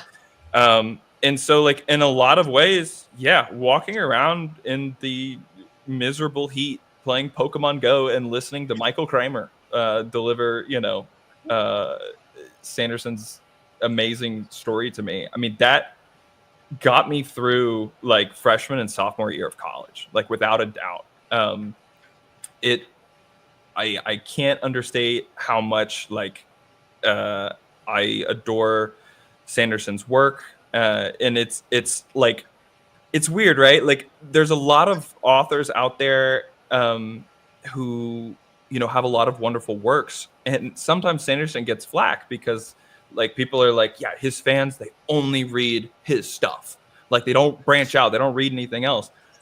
And like that's true to a certain extent, but Nice.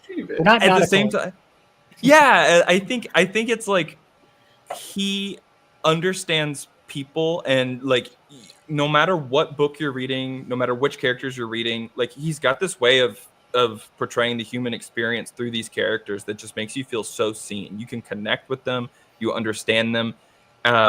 Like even are we allowed to do spoilers? I don't know if we're allowed to do spoilers Just for Wind and Truth. nothing regarding Isles of the Emberdark. Other than that, we're hashtag all spoilers all the time. You go for it, Drifter. Take us to Spoiler Town. How like awesome was it at the end of Wind and Truth? Just close your ears. I'll be quick. Just close your ears. How awesome was it at the end of Wind and Truth, where it's like, oh no, he didn't really like blow up a whole city. He put them in his own little pocket of reality to protect them. And it was like, what a fabulous humanizing moment for this villain who's, like Yeah, being at able that to point you've humanize like the completely villains. written him off, Yeah. and then it's like, Yeah. oh wait, he still has this like superhuman weakness. Yeah. So Yeah. sorry, like just like Savannah said, like I can ramble about it all day long, but yeah, I mean, I would just say in general, like I adore fantasy, but especially like Sanderson's work, I've always found a real connection with. Love it. Thank you. Wex, what about you? Kind of the connections to reading, the connections to Cosmere. What does it mean to you? Oh man. I think I don't want to be that person that's like me doing what was just said, but I feel like what I love about Sanderson's writing is he does a really good job humanizing the complexity of being a human, if that makes any sense. Like the quote that comes to my mind is like when Sirius, when he's like, people aren't just divided into good and bad. Like there's, dark and light. We're a lot more complex than that. And so when you find good writing where you're just like, I'm cheering for you, but you're a horrible person, but I can connect with you. And you're a great person doing wonderful things, and you drive me bonkers. I don't like you, And isn't that just what the human experience is in your day to day? And so like, it does make you feel very valid, very seen. And I feel like I earn, like the characters that I'm reading about earn my respect, but also more than just that they earn my respect. I feel like I could relate to them in a really real way. You know what I mean? And it's not just like, oh yeah, I want to save these people. And oh my gosh, I've been through some hard stuff too. It's more just in like the complexities of like somebody's like emotions can coexist. And here's someone who's like struggling with a lot of internal things, or feeling like anxiety or like depression, and still having to carry the weight of the world and solve these problems. And isn't that just what the human experience is for everyone, you know? And so in that way, that's where I feel very drawn to his books. And I think that that's why, because I was thinking about this and I was like, well, I'm a big reader and there's lots of books that I love. Why is it that like the only things on my bucket list of things that I want to work on were just like something Sanderson and obviously something Avatar Last Airbender, but that's animated and I'm a child, so it's fine. But you know, like why this? Like across any of the literary works, why was this my benchmark of I want to work on this? And I think it's just because of that. I think that the chance to play a character that has that type of complexity and depth, more than just their actions, more than just what they are, more than just like their objectives and their goals, but just what they're carrying inside, that would be such a cool thing to bring to life. Yeah, totally agree. All right, Jackson, you went on a hunt. We saw you go back and pick out every single one of the books. So please, tell me what the Cosmere means to you. So There are some books that made me cry. yeah. I have cried to fantasy. I cry relentlessly at. I cry a lot. I can cry on stage, but I can also just cry for whatever reason. I don't know. But these is just some books on my bookshelf that I picked out. A lot of them are Sanderson. A lot of them are others that made me cry. It's a lot. I've cried to a ton of fantasy in my life.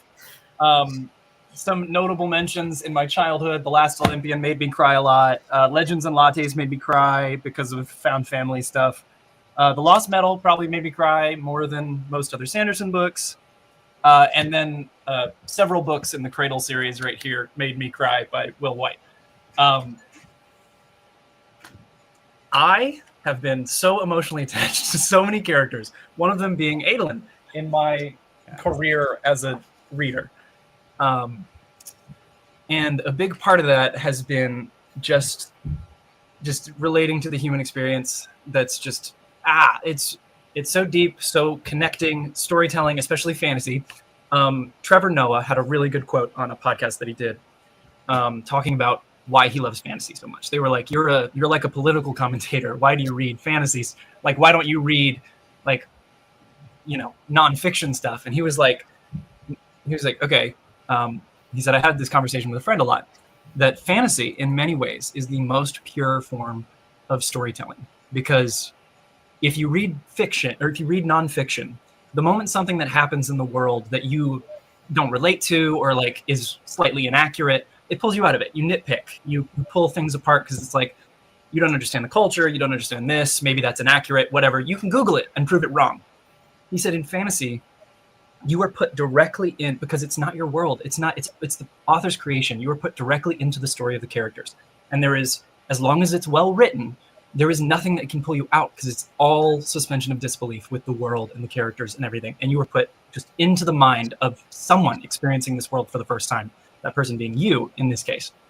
So I am a firm believer in the fact that fantasy is one of the most pure forms of storytelling, especially for emotional stuff. Most recently, I cried watching K-pop Demon Hunters, which I am fully obsessed with. I've seen it 6 times. It came out a month ago. It is one of these like single best, tight-knit, well-written stories I've seen in a long time. Anyway, I don't even remember the question. I hope I answered it.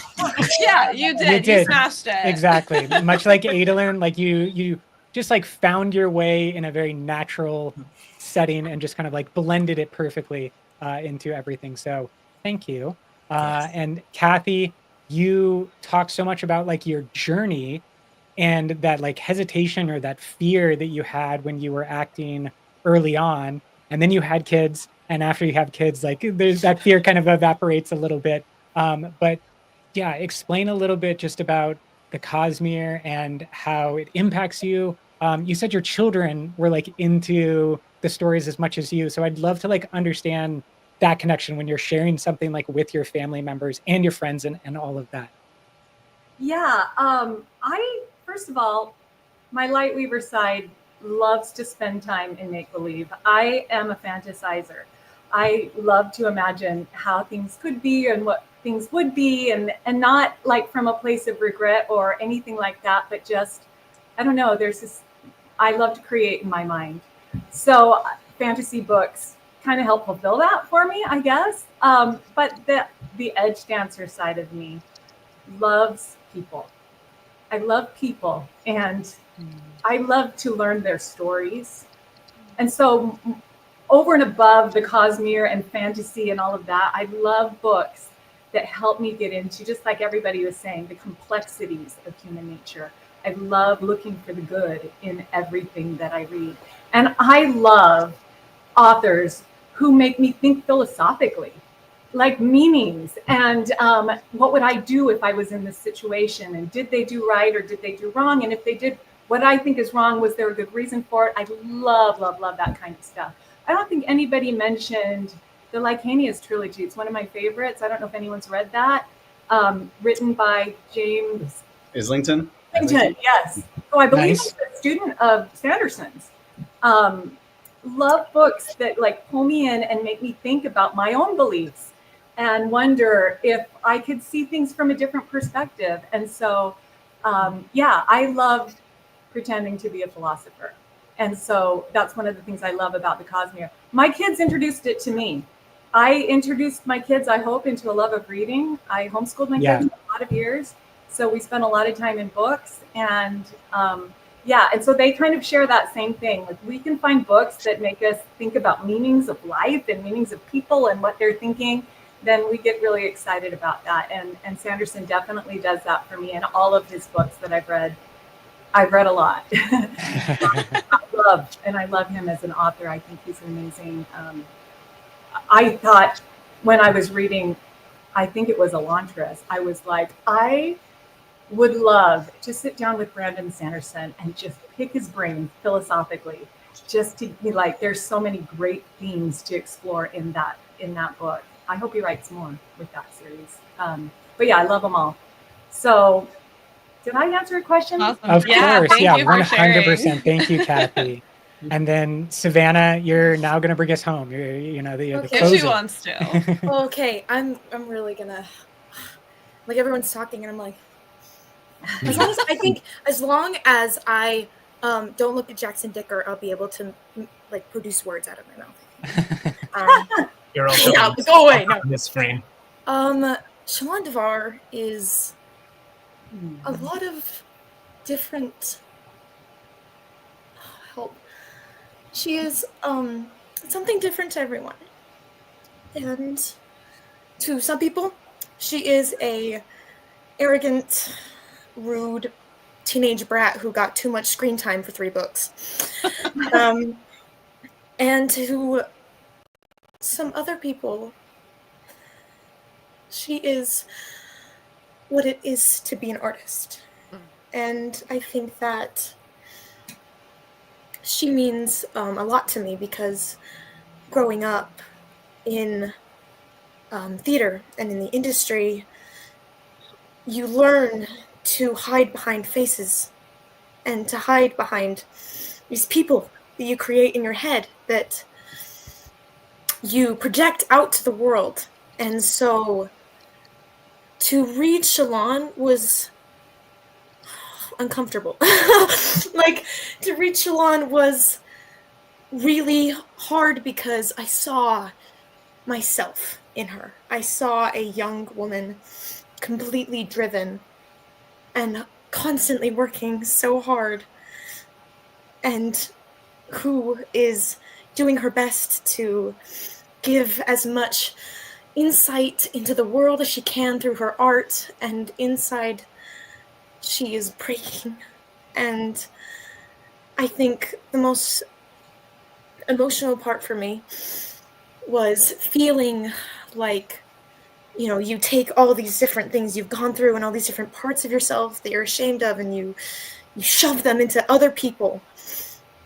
But I couldn't do that with Shallan. I had to look at myself in the mirror, and I had to acknowledge that. I had to come out behind the lie, and it really was a journey for me. You know, like Worldhopper, not only was it all a bunch of chaos, but it was a really big journey for me. And I think that Shallan was so helpful for me, and she found me at such a wonderful place. And I've met so many wonderful people. But I mean, I would be lying if I said that I didn't cry about the Worldhopper like every 2 weeks. It's still popping up in my therapy sessions because it was such a new experience to be behind this character that is in the embodiment of what you feel you are. And then you walk out on a stage and people accept that. And people know that. People know that you have a bunch of different conversations going on right now, and you've got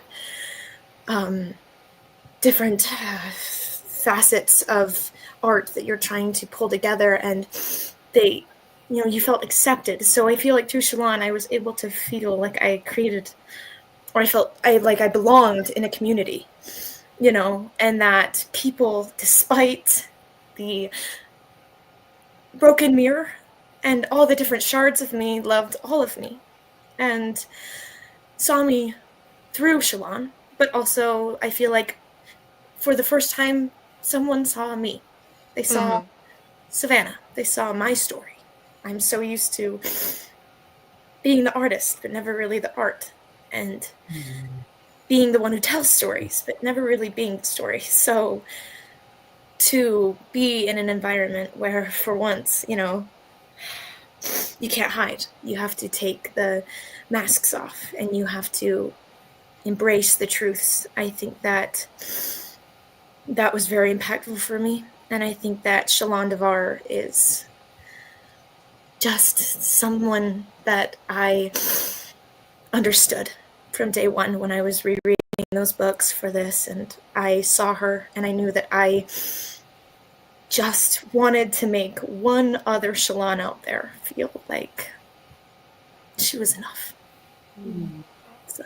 Thank you so much for sharing, Savannah. If you can't see the chat, you're getting lots of all the love. And appreciation. I can't look at that. I'm like, I can't even look at Jackson Dickert's face. I'm like, it's nothing but love. Angie, Mo, Audrey, me, Noodle Pupil, like everybody is just like very touched. And I think what you're talking about is absolutely true. There's this way that Brandon Sanderson is writing characters, which are at the end of the day just like squiggles on a page, right? And then we all connect with that in our own way, our own unique way. But then, oops.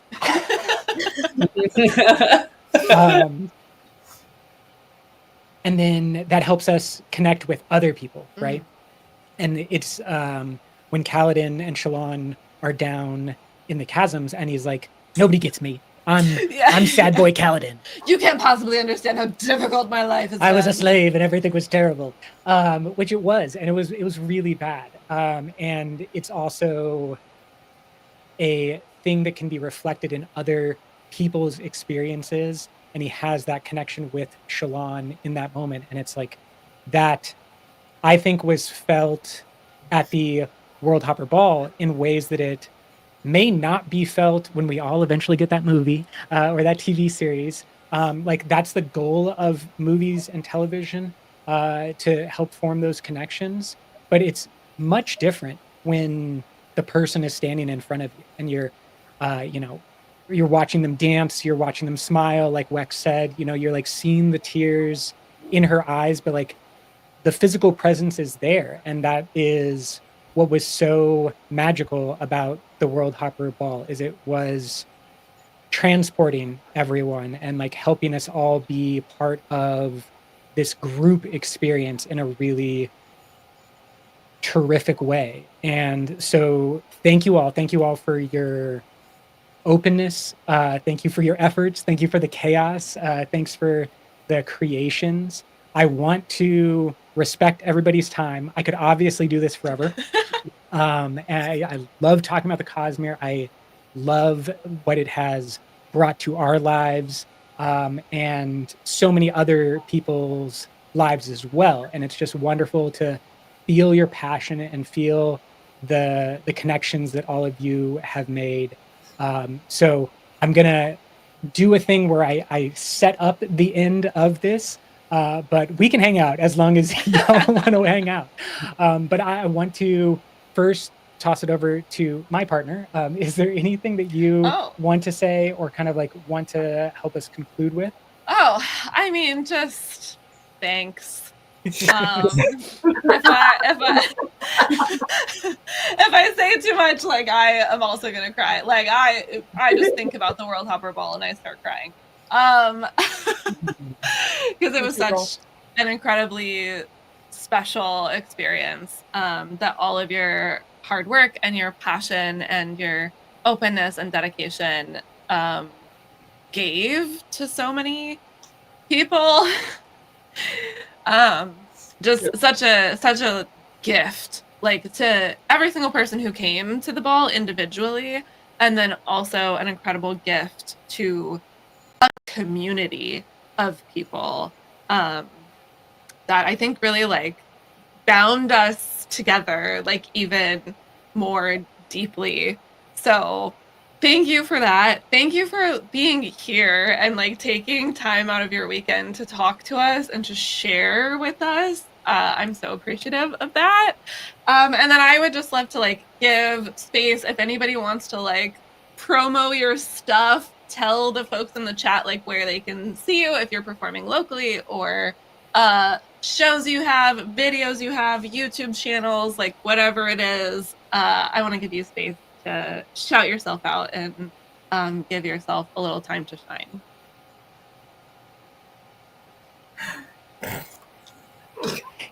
Jackson Dickert. Jackson Dickert, you want to go first? Oh, the nose goes. It's you. Yeah. First, I'll just again say like I'm very grateful to have had the opportunity to play Wit as a character. It was a ton of fun, and I mean it genuinely was a dream come true. And sort of like I think what some other people have echoed, something I never expected to happen. You know, it was like something that was like this would be really really cool to get to do, and then I had forgotten how much fun it is to be on the stage. I forgot how much fun it is to like get to engage with those people one-on-one, and like especially a character like Wit is such a privilege to get to play, because I don't know how many other characters that there are you can just look somebody in the eye and call them ugly and they're stoked. They just had the best night of their life. Incredible. The theme for this year is Donkey Kong. I wasn't supposed to say that, but that was the spoiler. We can't tell people. Jackson, come on, my man. Dude, we had one rule on the stream, which was don't talk about Donkey Kong. Everybody knows. But Jungle Beat. All I'm gonna say is Jungle Beat. Get ready for it. But yeah, so as far as my stuff goes, I post videos on a YouTube channel just called Jackson Dickert. I will post a video of the Wit Tells All, or whatever I named it, which is just answering a whole lot of questions from the community about like what my experience was and various things. So if you're really interested in like how did he decide what insults were cool to say to people's faces at a party, all that's there. So I'll put that live. I'll just put it live this weekend, and you can check that out. And if you like, if you want to see Brandon Sanderson get roasted, I have a video where I sit down and roast Brandon Sanderson. So that's pretty incredible. Fun too. Perfect. Yeah. Wex, can we go to you? Any kind of things you're working on currently, or where can people follow you? Yeah, you can. I don't have a TikTok or a YouTube channel. I do have like reels up on there, but I'm also a millennial. So yeah, so that playlist really was rocking. I was having a great time. Also, can we talk about how Black Parade has become the official theme song? Yep. Or I mean, there was that Cosmere Castle and Black Parade on stage. Like we ended every show with that. Yeah. Oh, that last night was so good. I know. I think when I hear Black Parade, like I think of the Worldhopper Ball. It's just something I can't explain to like anybody, you know. Like I was thinking about this earlier in case it came up too, honestly, about like why I don't know, because that the first night it was important. Like I was like, I told Ray to end with Black Parade, and I was just like, just do this for me, man. I just and it was, and then every night everyone really liked it, and so that's what we wanted to do. But like, I think it's because it's like it's an anthem. It's like a declaration. Right. I was you know? gonna say it's like the Bohemian Rhapsody of our generation. Yeah. You know, It's like telling people. It's making people see us and this experience with this book. Yeah. Sorry, wax up. No, I love that. Are you kidding me? I love talking about stuff like this. It was a great song. It was so cool. Everyone had their phones out and they were doing this. It's like there was a flag. It was really the coolest thing. Yeah. Anyways, but yeah, you can find me on Instagram. My handle is ambidextrous. I'm not actually ambidextrous. Well, actually, that depends. I like with fighting stuff. I am double-handed. You know, like I can both hands and I can be southpaw, but I definitely have to sign my receipts with my right hand. I with my left, and it's just going to be my forever safe hand. It's fine. I can't do anything with it. But yes, you can find me on there. I have been working on a show called Homestead, which you guys have probably heard of. It's that new post-apocalypse show that's on Netflix and has an amazing cast. But yeah, that's the current works. And then just I wrapped up a Wyoming tourism ad, and then there's another show coming up that I can't talk about, but working on that. So there are good things in the works. Stay but tuned. the honestly, still like one of my favorite things I've ever done was this easily. You know, like you could look at my whole filmography, and I'm like, but I worked on the Worldhopper Ball with Dragon Steel and Paladin Creative, and that was the best ever. It was just the best. How can you not? It was. Again, to echo the grats, like, thank you guys, Brandon, Monika, thank you guys for the most amazing opportunity. It really was a blessing that just fell from the sky. And it was one of those things where you are asking for it and you don't even know you're asking for it. It's just a pipe dream that you never think will, like, you know.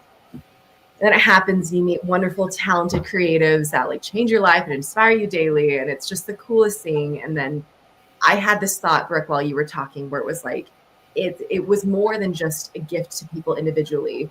Like, if somebody did a documentary on like Brandon Sanderson's Cosmere or whatever, I feel like this would have a moment in there where they're like, by the way, this has almost become a canonical event. You know, like that's the impact that it made when I was watching people out in the wild talk about it, speak about it, you know, like make reels about it, continue to conversate like this about it. Yeah, like the event itself was a perpendicularity that like took us from being readers to like being able to like merge with the book, which is all I've ever wanted in my life. It's like, just put me in the book.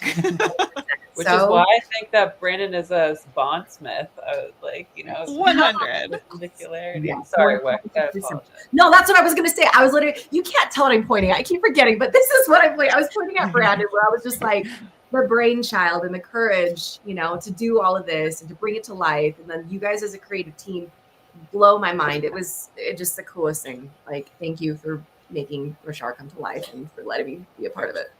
Yeah, yeah. I mean, I will cry like if I start talking too much.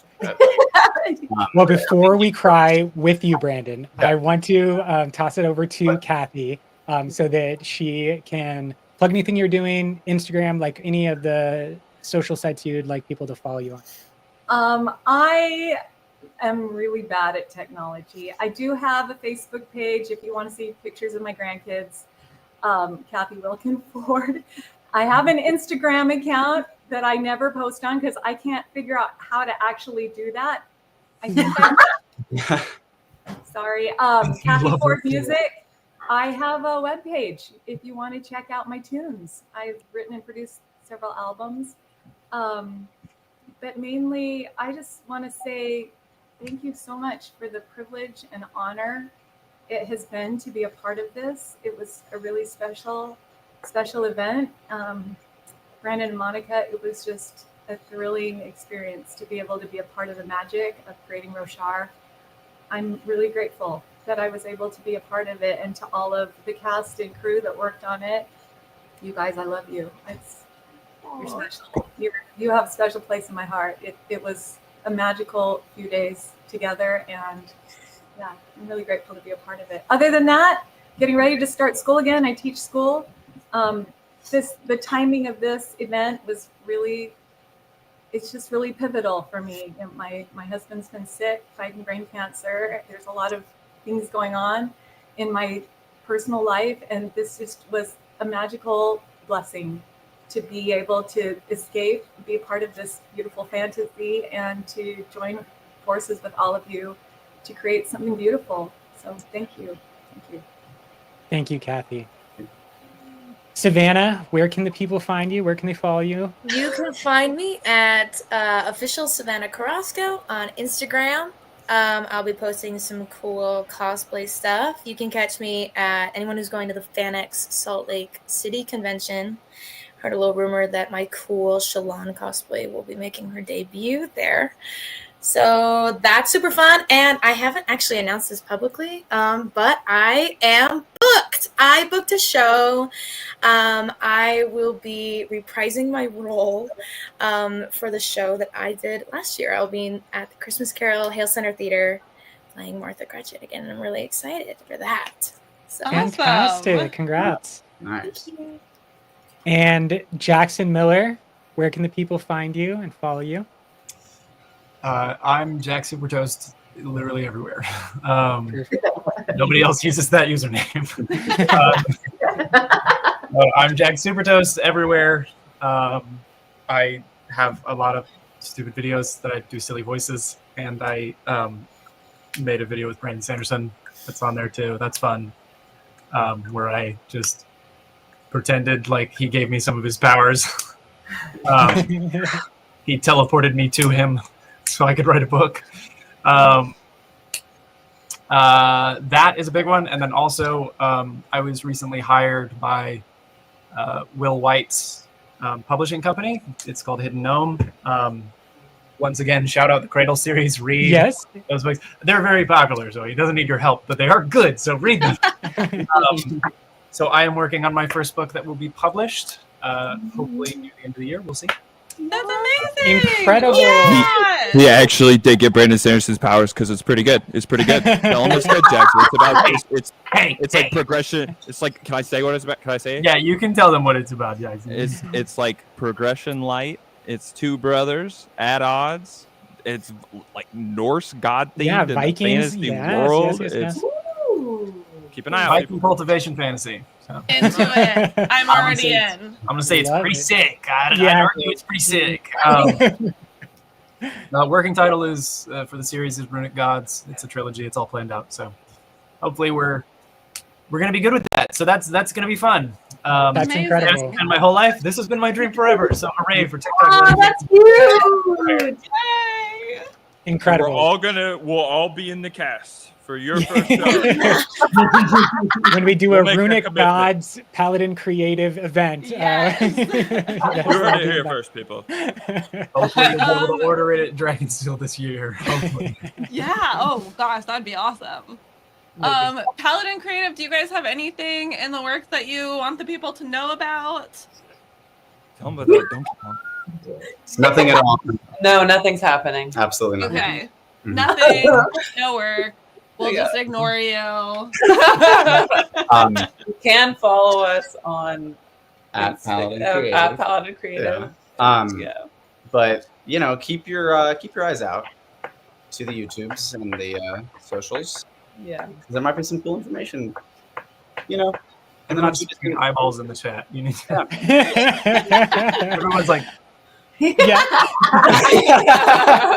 yeah. I do also like. Marching orders, people in the chat. Follow Paladin Creative on socials and keep your eyes peeled. Keep your eyes peeled. It is an exciting time. And I think that, again, we're all so thankful that you put on this event last year and you kind of brought these characters that so many people love and connect with. And thank you all for giving your time today. It is truly wonderful and truly just a gift to have been a part of that event, even though we just attended and we're not acting or wearing 50-pound costumes or having to dance and do swordplay. But it was just like an experience, and it was wondrous to be a part of that experience. And so thank you all for making that happen. You feel good? Mm-hmm. Can I ask thank you? Yeah, go for it. Really quick, because Yes. you guys have been saying all this wonderful stuff and thanking us for everything, and like I really, I feel that you all dropped out of the sky. You came to my rescue, like you came to the rescue of this project. You know, I don't.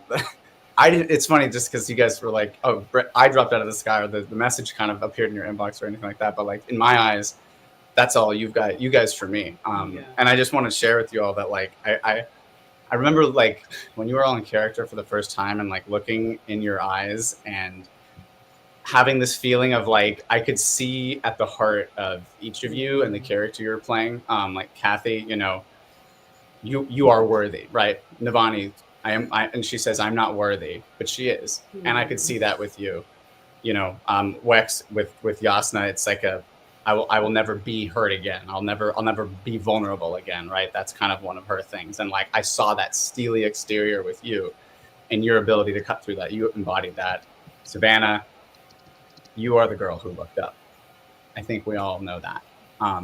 I've already raved about your ability to shine through the shattering of the soul that is Shallan. But it's incredible. And Jackson Dickert, you know, you'll be warm again. The speech that you give, the toast that you give in the wedding, what is it? To the girl who looked up and the boy who was mad enough to join her. Like I think I cry about it all. Yeah. Later, you embodied it so well. And Adolin, Jackson Miller, you are the best boy. You're the best boy. You're the best of us.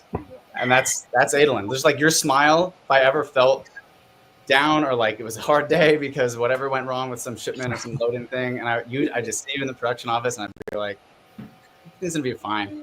This guy just got his leg blown off. He's fine, you know. So thank you all for being who you are and joining us in this journey. Thank you for falling out of the sky for us. And thank you for taking these characters quite literally. I mean, I was thinking about how there's this crazy crossover from you have this connection with these characters exclusively on the page, and then not only do you get to like see them for the first time in person, you get to talk with them and take pictures with them. Like that's such a huge leap, and you guys all took on that responsibility so wonderfully, and we're so generous with your time and your talents. It is like you were those characters, and you get to say that you were those characters for the first time. And I don't know, I think it's like I said in the other podcast, I think like there was actual magic in that room. You cannot convince me otherwise. You guys were the magic. Thank you so much. We love you. And thank you for this little camp. Thank you, thank you, Dragonsteel. Thank you, Brennan Sanders. I'll always be grateful for all. It's amazing. This is probably not going to work, but I would love to try. We're going to try. To end. Yeah, we're going to try. With the first idea. All of you, when I point to you, you're going to say journey before destination, okay? And it's going to happen. And at the same time? All at the same time? At the same time. Yeah. We learned that pointing at different screens doesn't work. No. All of you. Here we go. And audience, people in the chat, I see you. You can join as well. Brooke, can you take us away? Until next time, life before death. Strength before weakness. Journey That was fantastic. That worked. That was beautiful. Thank you all so much. Savandrius, I want one hand, next hand, take us out just like you did at the Worldhopper Ball. Oh. Get out now.